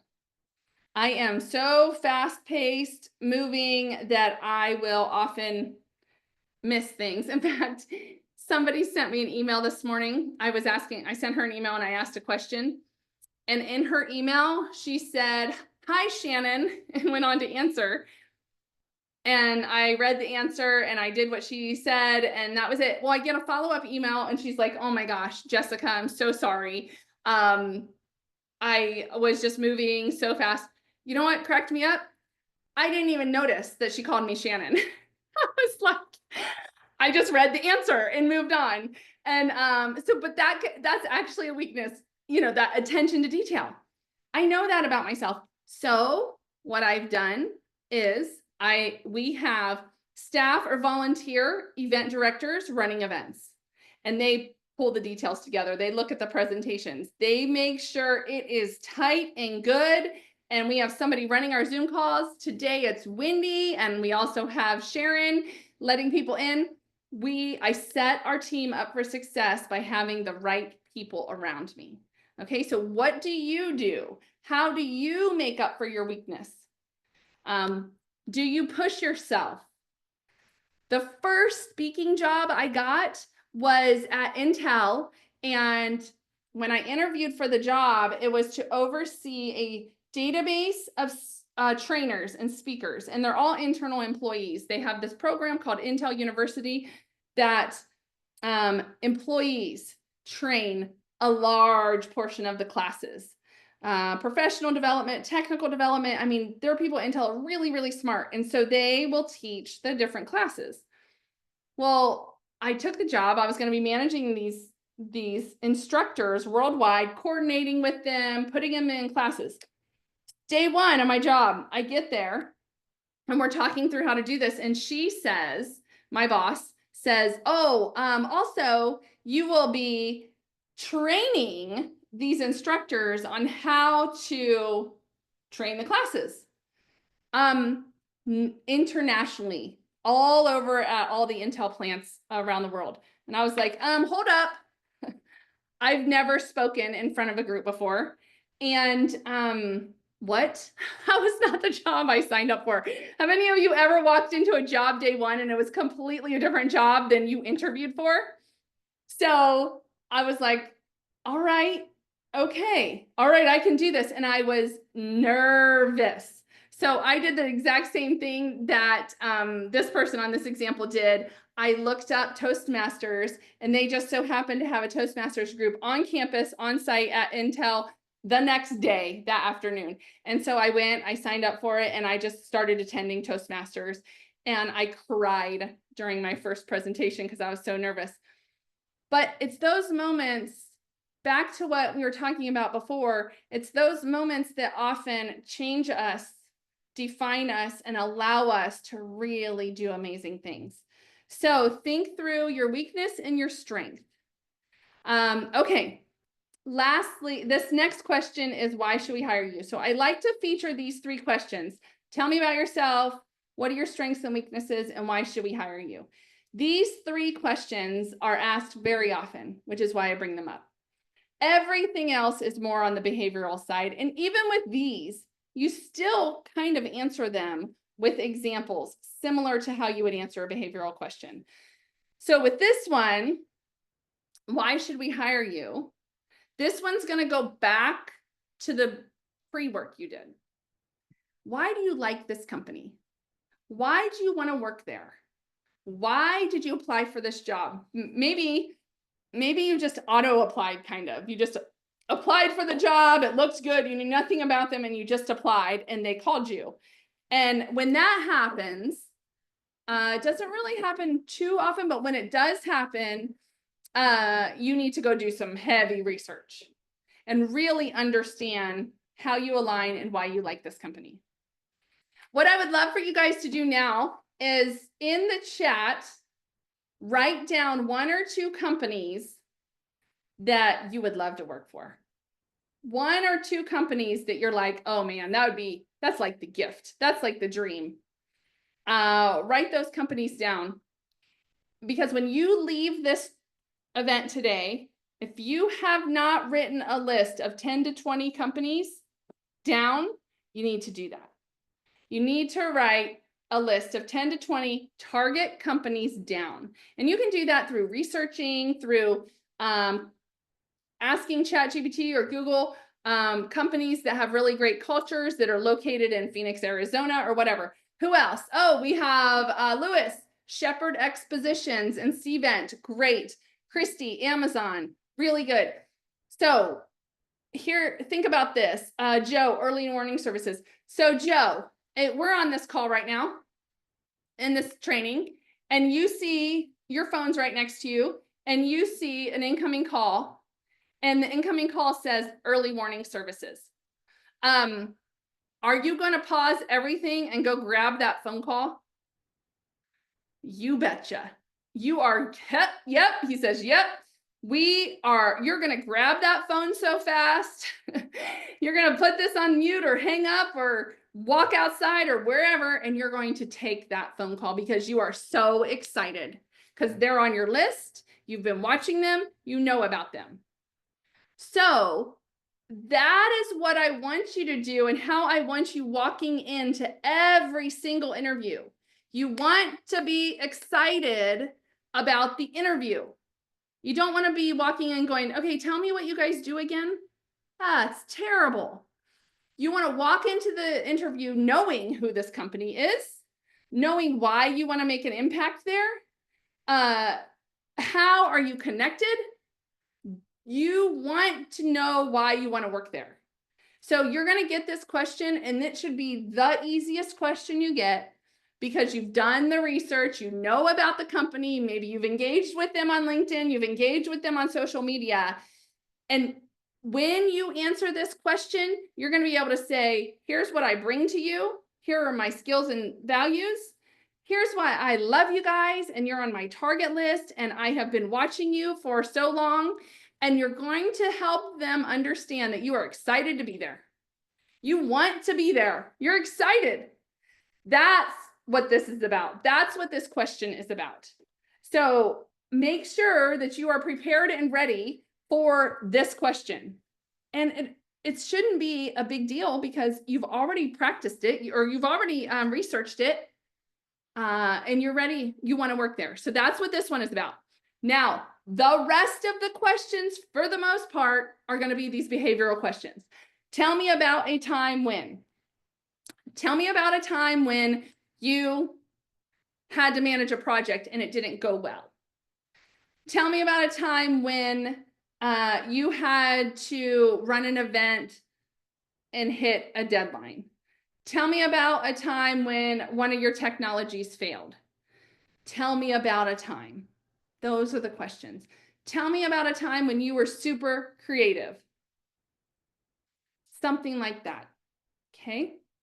So what you're going to do when they ask you those questions, you're going to pull out your notebook, your 10 responses, your 10 examples. You're going to have it sitting right in front of you. And when they ask you that question, you're going to glance down at your 10, and one of them is going to jump out to you.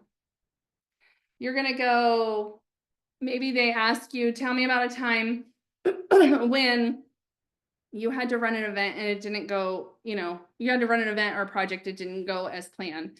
And I can say, I look down at my list, I'm like, oh my gosh, I had this, I had to implement soft skills training at a plant we were bringing up in Israel. And it was a merger. And in that merger, the company that was there before had very different culture and behaviors than Intel in America.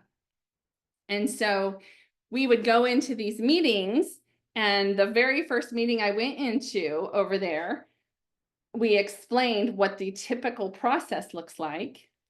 And when we were telling them, first we have to implement the code of conduct training, and that's the very first one that happens. And then constructive confrontation and and here's the system. Every single person in that room said, no, we're not doing it. And there I was. I thought I was going over to implement the system. I was actually there to basically get them on board and sell the system, which is it's not sell as in buy, but it's sell as to get them on board. That's a completely different conversation than here. This is how you do it. It's actually setting the vision, casting, getting them on board. And then all throughout the process, because English is not their first language, I had to make an agreement that anytime there was a all the conversations were in English, because they did speak English, but all the conversations were in English. But then if they were struggling with an idea or a thought, they just had to let us know and say, hey, we're going to speak in Hebrew. We're just going to pause. We'll come back and explain to you all what we're talking about. So they would say, okay, we need a minute. And they would go, and it felt like they were yelling at each other. But here's the deal. That's how they do it in Israel. They just go at it. And so they would all in Hebrew. I didn't understand a word. Then they would come back and they would explain it.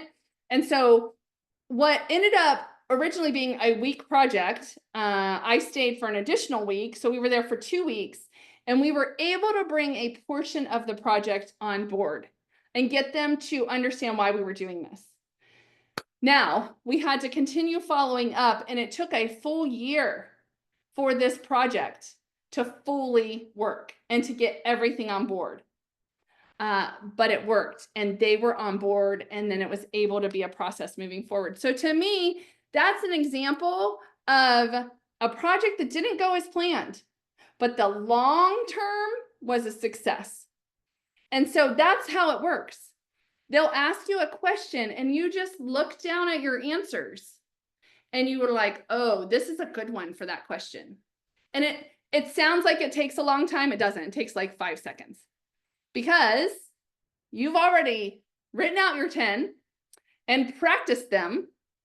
And so you just are able to pick one. Maybe you don't even have to look, and they come to you right away. Smita, is it better to say we or focus on I? Depends. So for like a project team, I was leading that project team, but there were multiple of us in the room that were from the US. So you can do either. If it's your thing and you did it, say I. If you were part of a team, at least, and you say we, explain your part at least. So that when you use we, it does mean your whole team, even if, but you need to explain what you did. So again, these are the questions that are most used, that are legally defensible. Behavioral interviews are legally defensible because they typically ask everyone the same questions. And they're the most fair type because they can rate them. So here's a whole bunch of examples. Again, I'm not asking you to memorize anything. No memorization here. Just so you get a feel for the types of questions that are asked. Tell me about a time when you prevented unfair or inappropriate behavior by peers. You would look down at your list and say, oh my gosh, I remember when this happened and I had to kind of stop it, or I had to stand up for somebody. I had to, maybe somebody said something or did something inappropriate on one of the examples you gave. Let's see. Give an example of a time when you had to deal with strict deadlines or time demands. Same. Look through your list. I had a fundraiser event that I had to oversee. Very detailed, hard stop. You had a venue, all the stuff. That would be a great example. Let's see. Tell me about something you developed or coordinated that had to be exact. Okay, maybe they're looking for somebody that's very skilled at details here. So these are example questions. They are not to be memorized, but you do need to write out your stories. I can't stress that enough. If you write your stories out, it will change your interviewing. It will change it, and you will make the connections. Okay, high level overview of STAR again. Paint the picture, give the situation, give the high level overview. Tasks are tell your role. So Smita, on your question there, this is the piece where you say, this was my part. Explain what you did. And then talk through the steps, the action steps. And maybe that is the whole team. Here's what we had to do. Or it can be yourself. Here's what I had to do. And then explain the results. One of the other questions that was in the chat earlier is, how much time do you spend on each of these areas?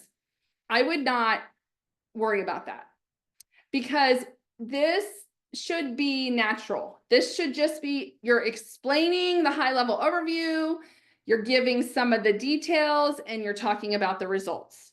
So the high level overview should not be the majority. It should be, I'm not going to give you time because I don't want anyone stuck on that. It should just be the high level overview. The majority of your time probably is on the tasks and the details of what you did. And then the result can be 1 or 2 lines. So think through, that's why I want you to write it out, because I want you to have the details. The details prove that you know what you're talking about and that you did it. So I already used this example, but tell me about a time you had a hard conversation. This is one that's frequently asked. And so I know that on your 10 examples, you're going to have one where it wasn't easy. And there was a time you had to have a difficult conversation. Okay, so that is the interview, the prepping for the interview. So let's take a little bit of time about, what do you do at the interview? So right before the interview, here are some things to think about. How do you dress? I want you to think about the way you dress. Could be a Zoom call, could be an in-person interview, doesn't matter. But I want you to think about how you dress for that interview. I always recommend that you dress one step better, nicer than their typical workday. And so how do you find out? That's what people always ask me. How do you know how they dress? Well, if you've looked at their social media, if you've looked at their website, maybe you've even driven by and you've seen their employees. However they dress, if they're in khakis and khaki pants and nice shirts, wear dress pants and a collar shirt. If they're in jeans, then wear khakis. So you understand, one step. And that does not matter if it's Zoom or in person. Dress up. In fact, I even recommend it for a phone call. Because if we're dressed well, we are representing ourselves better. So dress well, dress to impress. But don't dress so well, like in a three-piece suit, that they're like, oh, that person could never fit here. We're a jeans company. So that's why I always say just one step. Here is what you want to prepare to bring. Your resume, and bring, listen, if you're zoned out right now, come back to me. Bring a resume, the resume that you applied for that job with. So I know you guys are applying to tons of jobs. We're telling you tweak your resume for every job. That's a lot of resumes. Every time you apply to a job, you need to save that resume. Find a method that works for you. Save it with the name of, maybe the name of the company, the job title, and the date. But save it on your computer. Save that resume because you want to print and bring that resume with you. And then I like if people also save the job description. Save the resume and the job description. So you know, when you walk in, you don't have to say, what was this job again? What's the job description? Can you send it to me again? No, you'll know. You already know. If you submitted a cover letter, bring that. Bring your interview notes, which are the 10 examples. And any other notes you want, bring your notepad and pencil and pen. Oh, I have a misspelling error there. If anyone can find it, put it in the chat. There is, turn off your phone. I encourage you. Yep. I encourage you. Didn't I tell you guys details was not my thing? Details is not my thing. Turn off your cell phone. Not just put it on silent. Turn it off or leave it in the car. Because when our phones light up or when it buzzes, like it distracts us for half a second. Or, you know, we look at it and we're like, oh, wonder what they wanted. I hope it wasn't urgent. Just turn it off. Turn it off. The world will be fine without you for an hour in it. So turn it off. Don't let it distract you.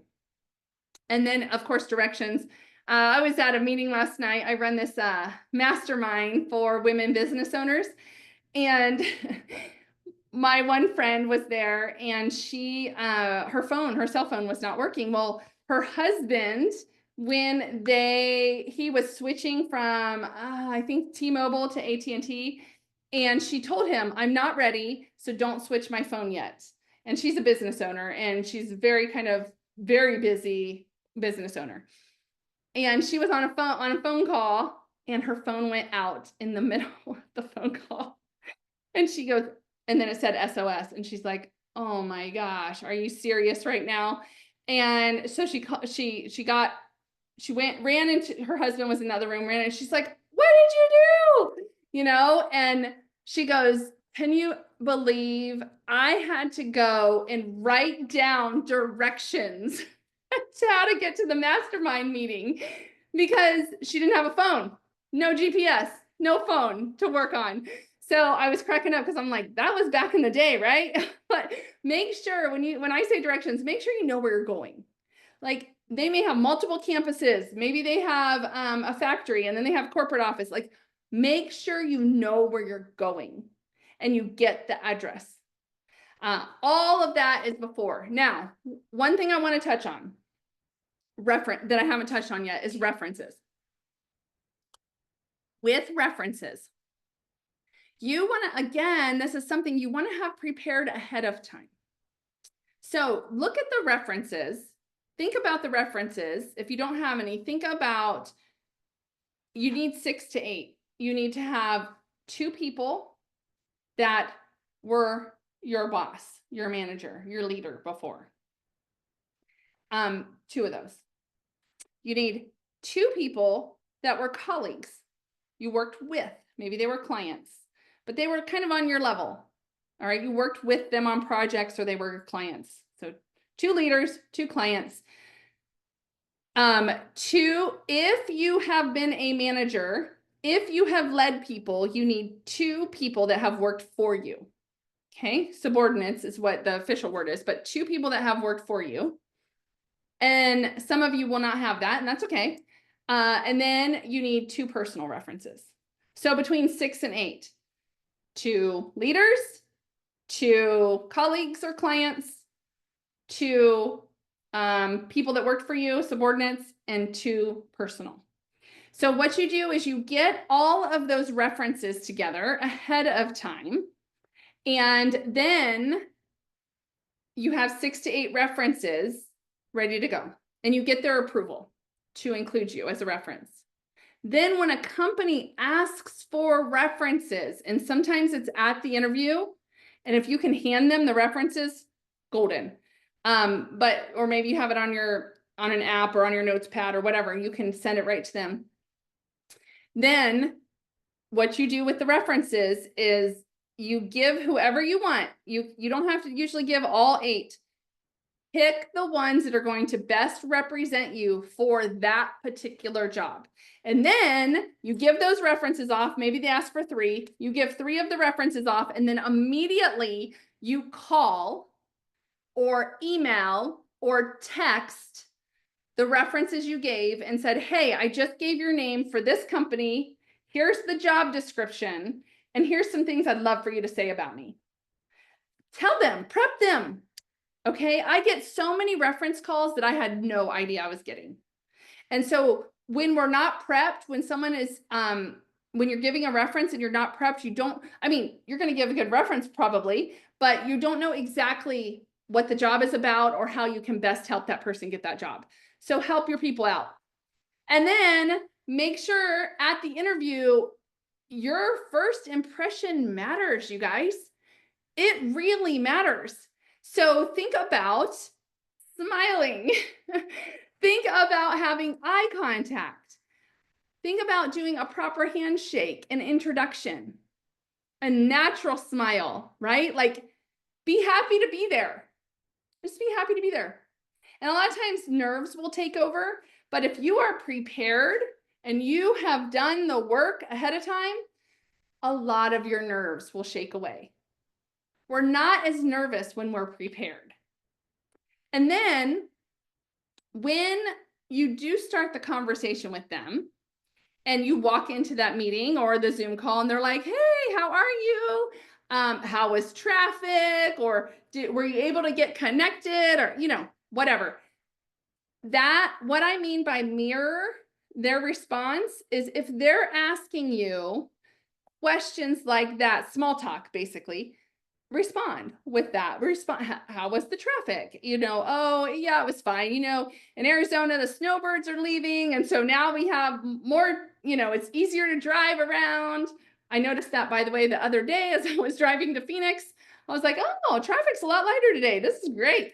And so, have that, just flow with it. Now, if they jump right into the interview without asking any of those, small talk questions, then jump right into the interview. So sometimes people are booking interviews back to back to back to back, and they need to get through their questions so that you can be ranked and rated in fairness to all the other people. So don't try and delay. Don't try and, stick in some small talk there. You want to go for it, answer their questions. However they're responding is what you want to do.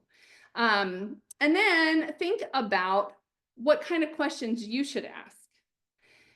Now, I don't want you to get to an end of an interview and feel like I have to ask 5 questions.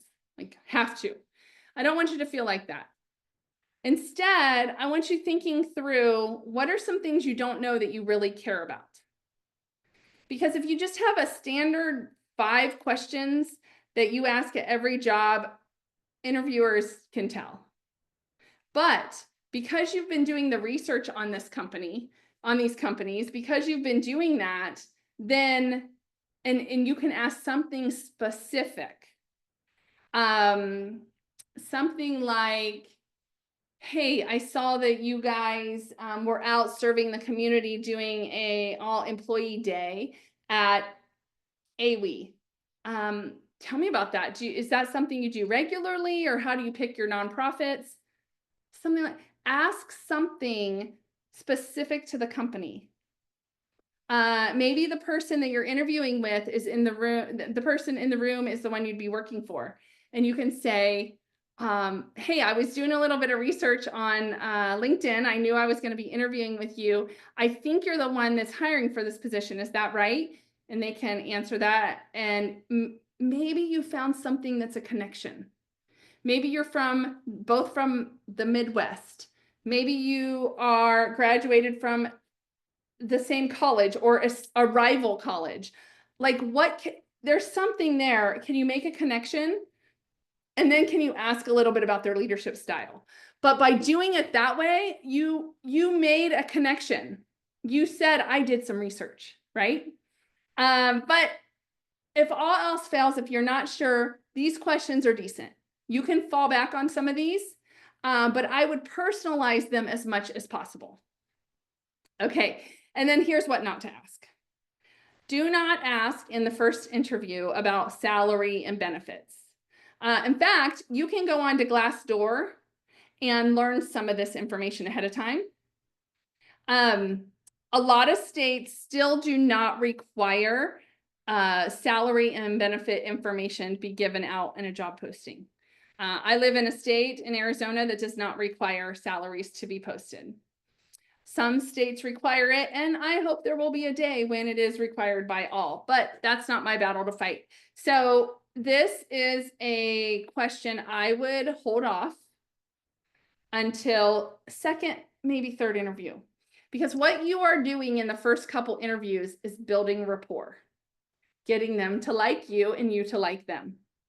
If you come in with like aggressive questions or negative business environment questions or salary questions, it just doesn't land right. And they, regardless of the job, they know you need to make a salary, right? We got that straight. They know that. But they want to believe that you are here interviewing because you like the company and that you would support the company. So by asking these kind of questions right up front, it often makes the interviewer feel like you're not here, you're just here for a salary. And we don't want to hire, we could hire anybody just for a salary. We want to hire somebody that wants to be here. So I would hold off on those questions for the first couple interviews. And then it's fair, of course, to ask. Usually the hiring manager will know, or the HR person will know. Okay. And then never ask, what is this job? No, you should have the job description. You should have the information from when you applied. You should have information about the company.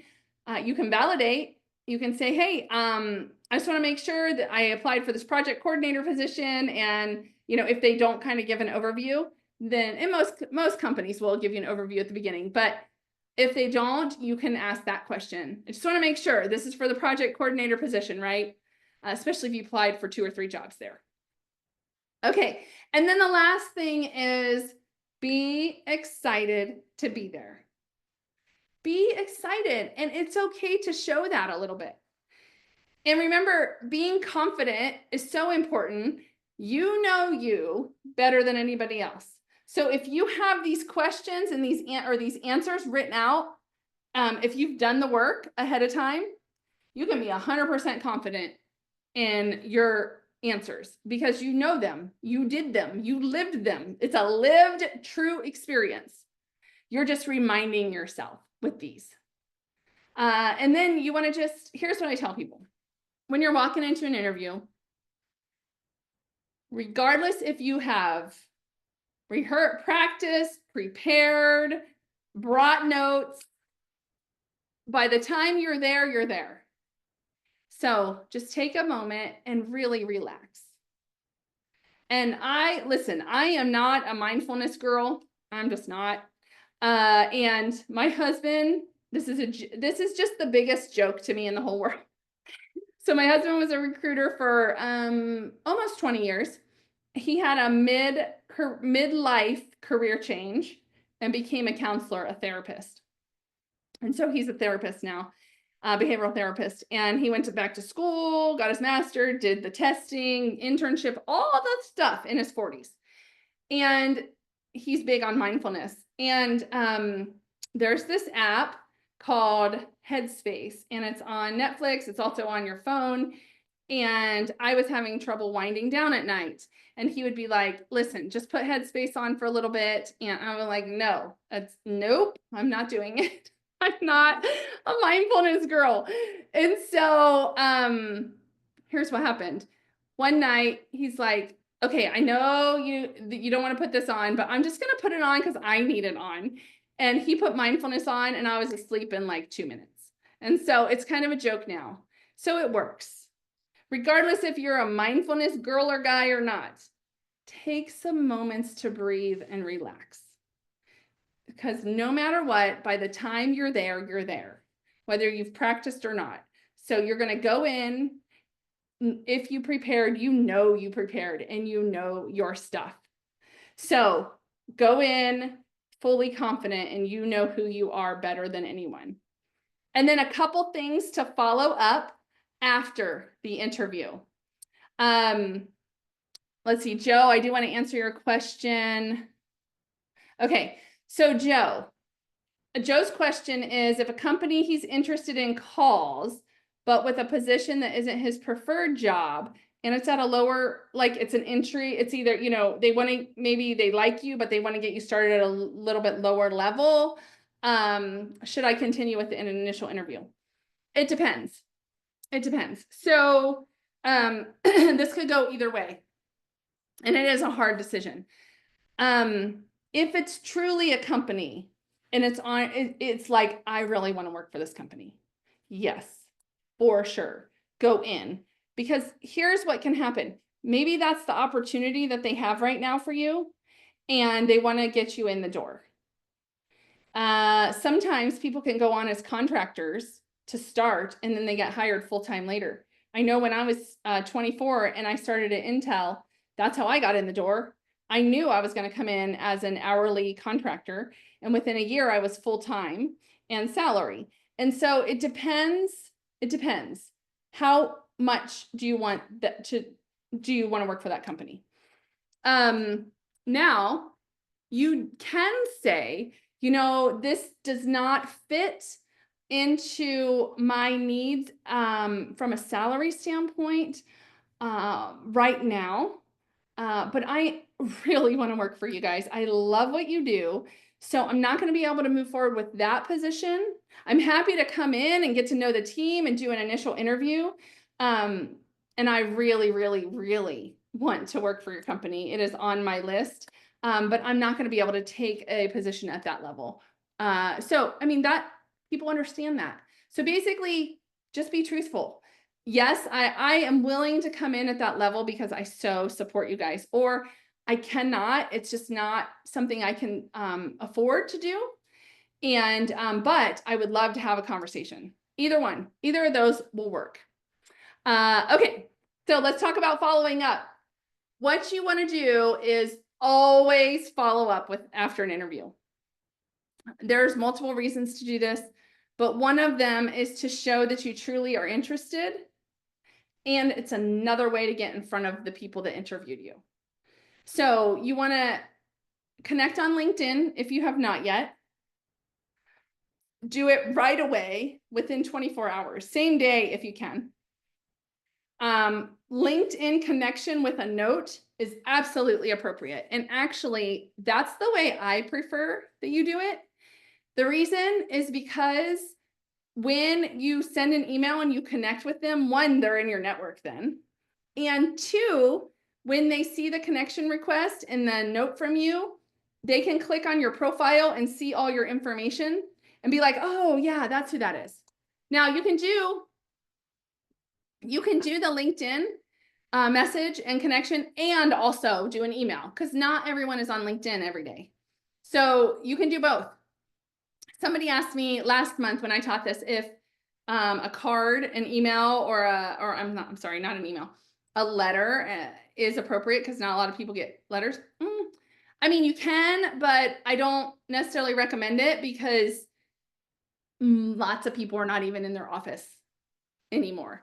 And it has a very high chance it would never get there. And so I would not bank on that. You can do both, but email will almost always get there. At least it'll get to their inbox, but LinkedIn, it'll actually make a connection for you. So those are the ways that I recommend you guys follow up. And then after an interview, always ask yourself, did I do well? Did my answers land? Were they, 3 to 5 minutes? Was I confident in giving my answers? And did I really engage with people? Like, build the rapport, because it's so important that they feel like they can work with you. So that's what the, building rapport is about. So here's what we did today. We talked about the hiring process and what it looks like. Competence, character, chemistry, and they all together create that culture match. That's what the hiring manager is looking for. The interview life cycle it may have 4, 5, 6 interviews. It may have a phone call. It may have some in-person ones. You may have to travel and fly out. There's an offer letter. There's references. It's a cycle. There's a lot to it. Sometimes it can go very fast, and often it can go really slow. So just know that that's normal. Don't get upset or frustrated if it's going slower than you like, but you can certainly follow up after an interview. I say a week.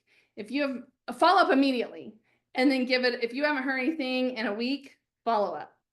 And that's kind of the cycle there. Make sure, we've talked about researching, preparing for interviews, getting to know the company, crafting your 10 responses, and then what to do at the interview and then after.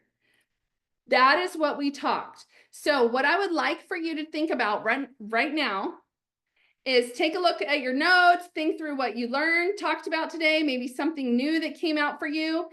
What is one thing you can do this week? We're on Thursday. I would say by next Friday. What's one thing you can do by next Friday to move forward in being prepared, in landing nailing those interviews? And then write it in the chat. I would love to see what is one thing you can do over the next week to really take a huge step forward in doing a better interview, being more prepared.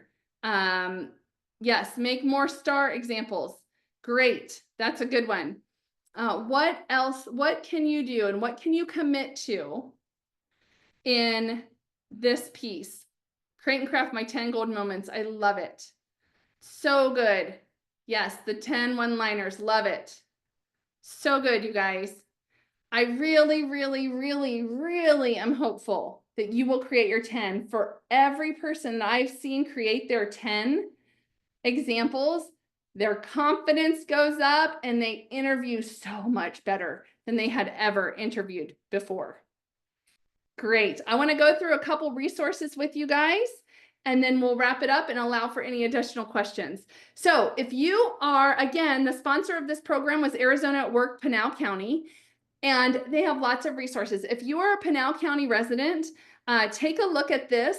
There's a phone number there. You can scan the QR code. You can get onto the Career Services site. They can provide these opportunities, and they're available for you to do any of these possible trainings, targeted skill development, assistance. They have lots of resources.